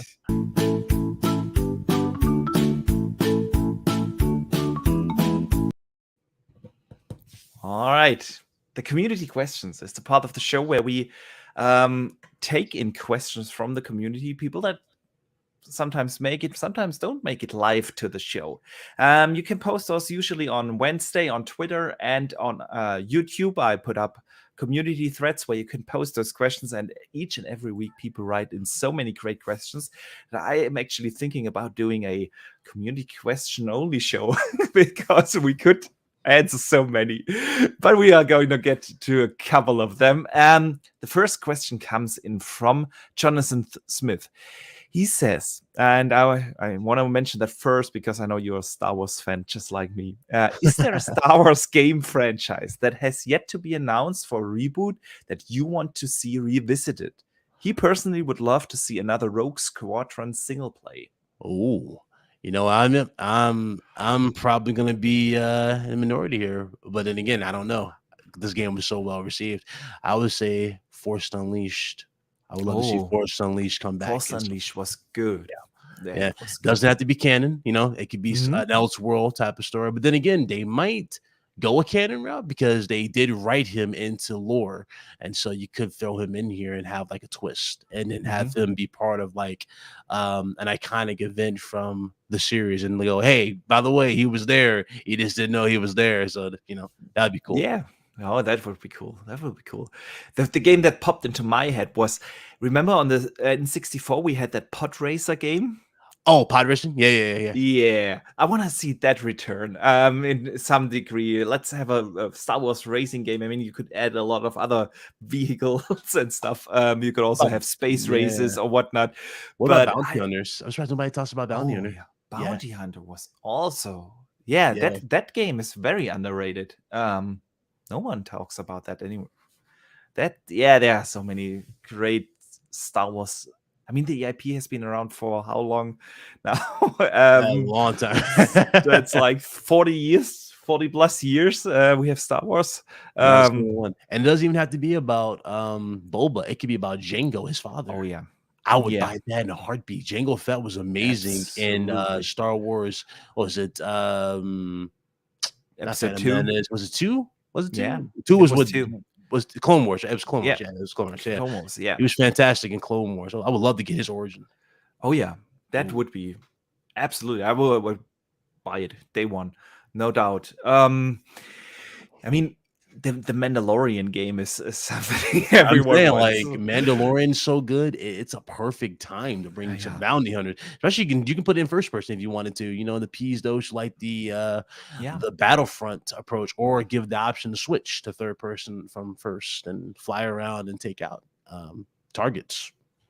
I I'd would be with love it. to see. I would love to see a kind of like a Mass Effect approach to Mandalorian. Oh, Because the Mandalorian and its storyline is basically made for exploring planets, having a deep story, yeah.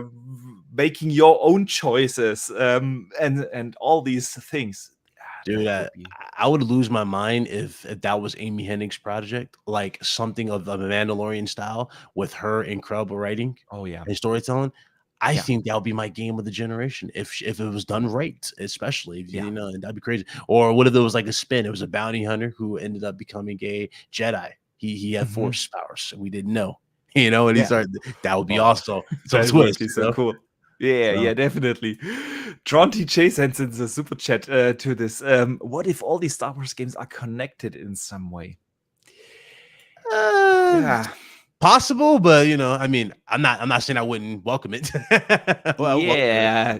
I mean, the thing is about this, that Disney is basically not making games for themselves anymore. They're handing now out the IP to a lot of publishers. Like they Yeah, could have done that with when Star Wars was at only EA. Yeah, to have had that interconnectivity. But now you have a game from Quantic Dream. You have a game from um, Ubisoft. You have the Amy Ubisoft, Henning EA, game, yeah. and EA is still making Star Wars games. And actually, I made a video earlier this week about all the upcoming Star Wars games. Highly recommend everyone who is interested in Star Wars games. There are so many different Star Wars games coming. Yeah, it's kind of hard, but it would be cool to have at least some connections in between a couple of games. Like, I mean, like Disney does it with the TV shows, yeah, where Yeah. Mandalorian and the other shows are connected. So yeah, it's a cool The thing thought. also though, Disney, I don't know if y'all have seen it, but you should look it up on YouTube. It's actually pretty cool how they did this, but at the same time, for the price they're asking for 2 nights, I don't know if you heard Mhm. about it. It's the Disney Star Cruiser hotel experience thing for Star Wars. You I never seen it? haven't heard about that. No. So basically, it's basically you're like on a ship, like on a spaceship, and it's like a hotel experience. So they made like the cabins look like a spaceship type of cabin. All the food is inspired from the Star Wars world. Yeah. So like that blue or green milk Oh. that Luke was drinking from the Yeah, little yeah. thing, that's actually at the resort. They got those, and they're two different types. They got that. They have like a Ooh. live performance from a woman who's dressed like kind of like an Ahsoka looking alien thing. So they got that stuff there. So it's kind of like an experience, 2-day experience. The problem is though, and that's where I go where they're trying to monopolize this or monetize this, is 6,000 hours. Yeah, so it's expensive. I was just about to say, okay, I need to do some convincing with the wife, but No, I can show you. I can show you the video. Like you'd be like, wow, like they put a lot of effort into it, but it's like, yeah, yeah. I can imagine. Pricey, man. Right. Shout out to Dave Ramos for the $2 super chat. He says, shout out to a great chat and a wonderful guest. I 100% agree. Shout out to the amazing chat and of course to you as well. Listen, another great question comes in from Dan Darcy. He writes in and asks, if you could wipe your memory of a particular game and experience it all over again, what would it be? Superman N64. That game scarred my childhood. I never looked at a Superman game the same after playing that. It made me hate the damn character for a bit, but then obviously I love Superman. But then you need to play it again because he asks, you want to experience it again for the first time. Which one would that be? To experience a game for the first time? Yeah, no. Which game that you played would you wipe from your memory just so that you can experience it again for the first time? I thought it was removed. Okay. No. Experience it again for the first time. It would honestly be, ironically, the first installment to the game that you're playing right now, and that would be Spider-Man 2018. Spider-Man 2018 was a gem to me. It was. I gave up hope that we would ever see a good Spider-Man game again, especially with the movie license and everything. There was a few exceptions. Like there was games like Shattered Dimensions, I thought was underrated. Web of Shadows was okay too, but I was like, never played that. You never played Web of Shadows? Yeah, there was a few exceptions that were good. Or the very first PlayStation Spider-Man game that we had for the PS1, which was also a gem. But I was like, dude, there's no way we're gonna get another good Spider-Man game. And then in comes this gem into my life, and I was like, yep, I'm so happy that I lived this long to play this, and it's so good. And I'm that appreciative of it because I love that character. That's literally my childhood. I even had comics for him and everything in like pristine condition as a kid, and always looked up at Spider-Man as like a hero type of thing. Just in everyday life, because it wasn't like he was this rich guy, you know what I mean? He was a normal, hard-working guy, you know, who has an additional job on top of a natural real job, and I was saving the world. It was like, dude, he's so relatable. I love the guy, so that's what I was saying. And if I would have to fill another obsession, I would say it would be the Batman Arkham series. Yeah, that's the other one. That would be probably the one I have mentioned. Would have mentioned that or The Witcher 3. That game was also very special to me. But yeah, the Arkham series. As a kid, I read a lot of Spider-Man comics, yes, but Batman was always my go-to hero, and I felt similarly with Arkham Asylum and especially with Arkham City. I mean, to this day, I think Arkham City is one of the best games ever made. And Arkham Knight, I thought they kind of lost their way a little bit. Like they got lost a little bit too much style. emphasis on the Batmobile stuff. And definitely. It was awesome. Ending. It was a cool spectacle. When we first see that Batmobile, you're like, oh my God, this is awesome. And then it's like, okay, is that all we're gonna be doing? Like, why does Riddler? Like, you mean tell me the mastermind known as the Riddler got too ego-driven that he made tracks designed to destroy the Batmobile? Like, come on, that don't make sense to me. That would make sense to me. But they were trying to have fun with it. I appreciate the effort. It's still one of the best franchises ever created. And absolutely, everybody outdid themselves. But I kind of would have loved like a spin-off of it. Like, for example, we had the Red Hood DLC. Yeah, I would take that as a game separate. Oh yeah, I would love to take that. Like, and I know a lot of people go, but he's going to kill all the villains. No, you don't have to. You can have him kill smaller names and work his way up, kind of like Deadshot. And you can lead to him killing. I think he killed. Did he kill Two Face or was or he no in DLC? I think he killed Penguin. I think he killed Penguin in the Penguin. I DLC. think it Yeah, was Penguin. Yeah. yeah, he killed because he said something to the Joker. So yeah, I would take that though, hands down. It was so good, so good. Like I'm not even Yeah, like absolutely. I'm a little disappointed in Gotham Knights. I don't know if you're excited for Gotham Knights. I'm not looking forward to Gotham Knights. I am actually. I've seen a lot of people say that, and I get why. But on the other hand, I appreciate them trying to do something different and not just make another Arkham game. I like the idea of having a RPG, more deeper RPG system in the game. I'm not 100% convinced about the co-op. I do hope that it is not mandatory, that the game is still designed to be played as a single player game, and it kind of breaks co-op is the just immersion for optional. me. Yeah. Yeah. It kind of breaks the immersion for me when I'm looking like I'm Batman in this, or I'm Red Hood, or I'm Batgirl, whatever in this case, and I'm going through the city and I see these numbers over everybody's head, kind of similar to Assassin's Creed. And it's like, what you mean to me? I can't beat this dude. And I'm Yeah. that kind of breaks the immersion for a Batman. I know what you mean. Exactly. That's why I said I hope that the game is designed around being a single player experience, and co-op is the afterthought, and not vice versa. But after their big story trailer in from January, when it was released, I was kind of like, yeah, man, that's exactly what I want. That story around the Court of Owls. It's gonna be awesome, and it really feels like they nailed that dark, gritty tone that I love from the Arkham series. So did you saw Batman the movie, right? The new one, Robert yeah, Pattinson? sure, yeah. I would have taken something grounded like that. I loved what they did with Gotham in that movie and how grounded they made Batman. He didn't really rely on gadgets. It was more like instinct, pure knowledge, and he was just a simple. You can tell he was a normal guy, but he they didn't. They also didn't do the traditional route where he would disappear a lot. No, they did that occasionally. It was really grounded film. I was like, dude, that's what I kind of would want. And there was really this moment where he just walks into the room with all the detectives, and everybody I stops said that to pause, like, oh no, it's him. I was with two friends in the cinema, and they were like, it's okay, not great. I really liked the new Batman, and here's why: because it is the first time in a movie that they touch on that detective thing. Batman being the world's greatest detective. You have that in the comics, you have that in the games, of course, to some degree, but it has never been done in the movies or any of the TV series or so. And have you seen the movie Seven? It's kind of like they took inspiration from Seven with the Morgan Freeman film, and it was like dark and gritty like that, and I love that, especially with Penguin was awesome. They did Penguin perfect here too, but I love their recycling. Even the Batmobile, which I thought was kind of cheesy in the trailer, when I saw it, I was like, okay, I take back every word I say about this. It makes total sense in the way how they portray Gotham.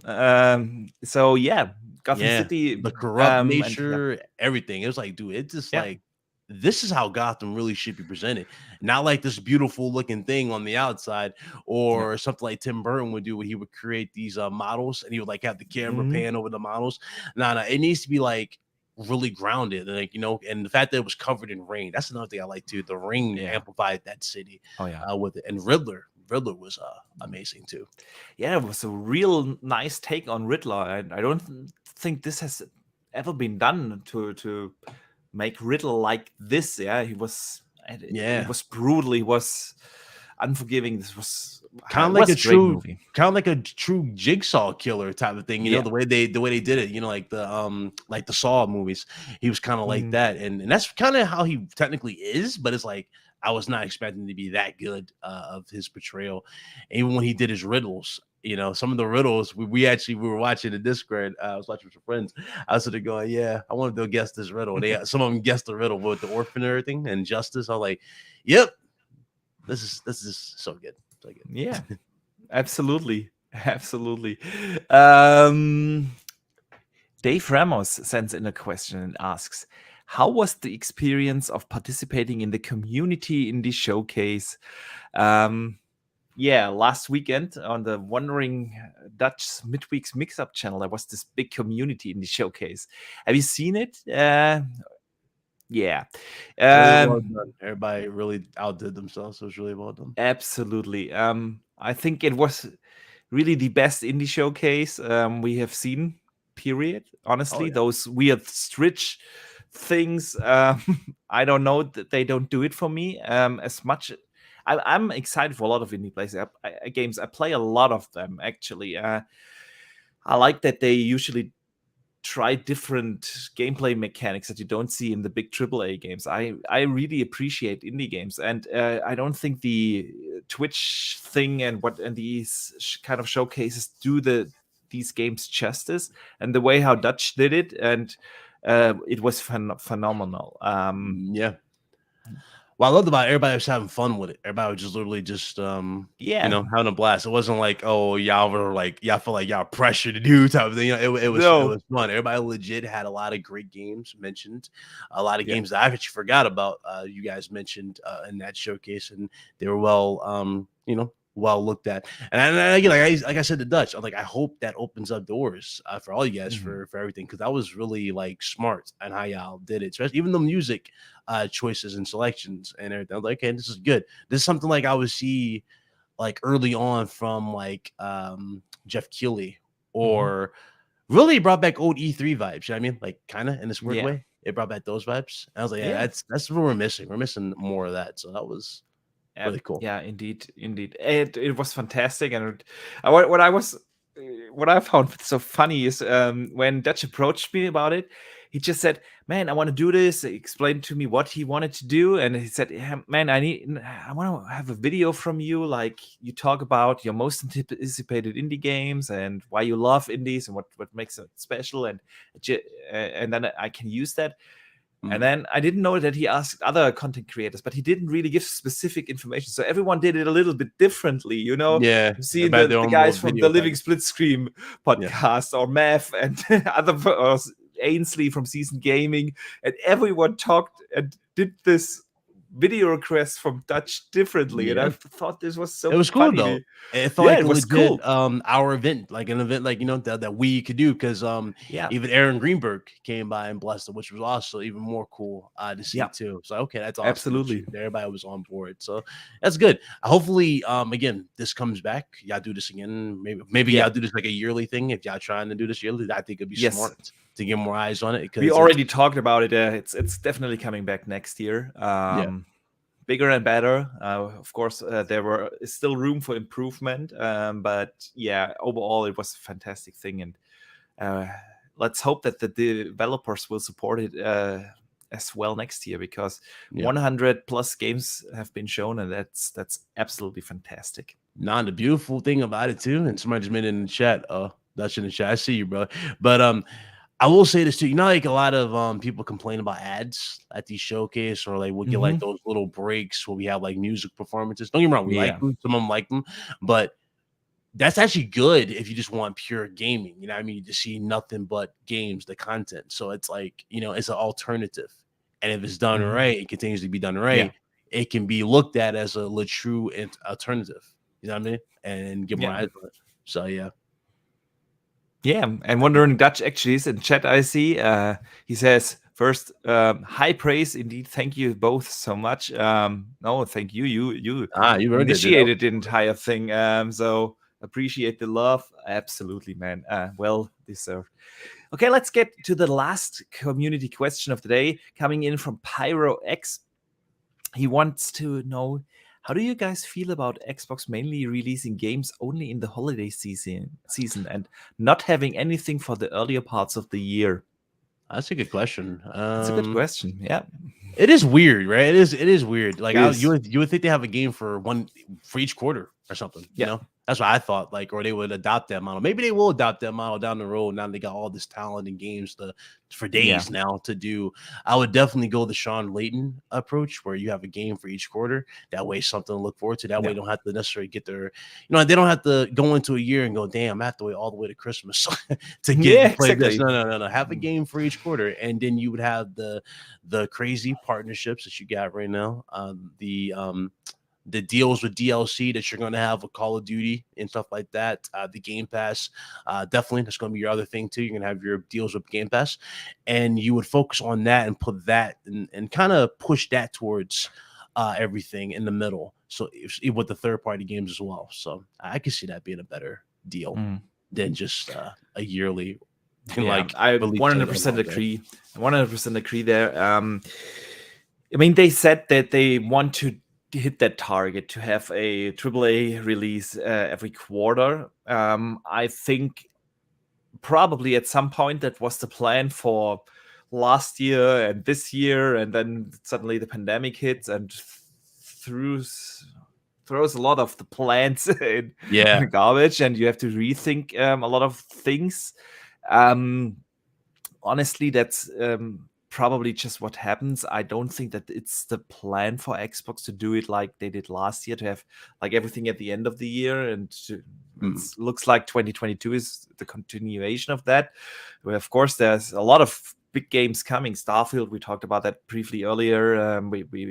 Redfall will be there. Forza Motorsport is coming, but it's all at the end of the year. I don't think that's the plan. And I honestly think that it will change in 23, because by then they should have a lot of stuff leverage in the pipeline. Yeah, they kind of have to think about spreading those games. Because more out. Detrimental to have Starfield at holiday. I don't think that makes sense. I think that you should have that somewhere near in the middle. If necessary.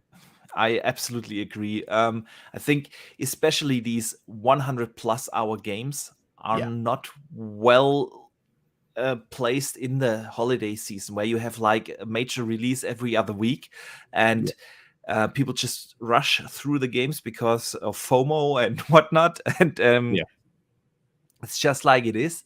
And but and they have a couple of other RPGs, big RPGs coming. You mentioned earlier Avowed. Yeah, of course, Fable is coming. The In Exile game is coming. Outer Worlds 2 is coming. There are so many big RPGs coming, and I think this is what they also need to consider. They have a lot of games in similar genres, like first-person shooters. You don't want to launch, I don't know, the next Doom along with another first-person shooter like I don't know, a Halo Infinite or something. You don't want to do that, and you don't want to bet the RPGs against each other. And so I think if you just look at the amount of content that Xbox has in the pipeline, they will eventually do that. But of course, it's always nice on paper. In reality, games get delayed, shifted, and suddenly you end up with these schedules. And you don't hold your game back for like 6 months when it's done, just to meet a quarterly release schedule or something. I think it's gonna be the last year, honestly, and I've said that. What bothers me a little bit more is I can live with a gap in releases. What bothers me a little bit more is the silence right now. I mean, we get now the Xbox showcase, but for 6 months we haven't gotten any announcement except the Activision Blizzard thing.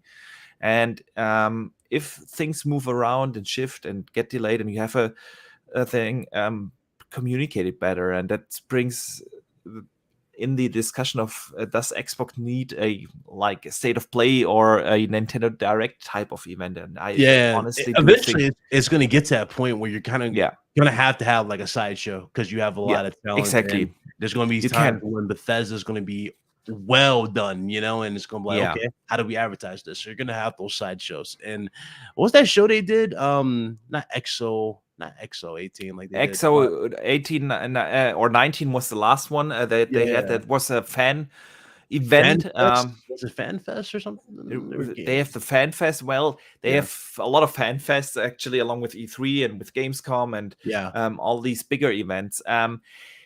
They had Inside Xbox events. Inside Xbox. That was I mean, if they would be smart, I would bring back Inside Xbox, cut the jokes, cut the cheesy jokes, exactly. make it strictly focus on these studios that you need advertisement for, and put those on there. That would be better. That way everybody wins. And wouldn't be, you can obviously show off your partnerships or whatnot, but don't waste people's time. So like, hey, we got zombie brains, reading brain. No, let's not do this. Let's not do this. Let's not focus on these personalities. You don't have to have personalities on such a show. Let the games do the talking. I really like Sony is doing that really well. That way, when they show a certain part of gameplay and let a developer talk over it and explain a little bit what is happening on screen. Like the couch sit down with the developer, what they do at like PSX or whatnot. Yeah, I agree. Yeah, those are the other things that naturally work. Yeah, absolutely. All right, man.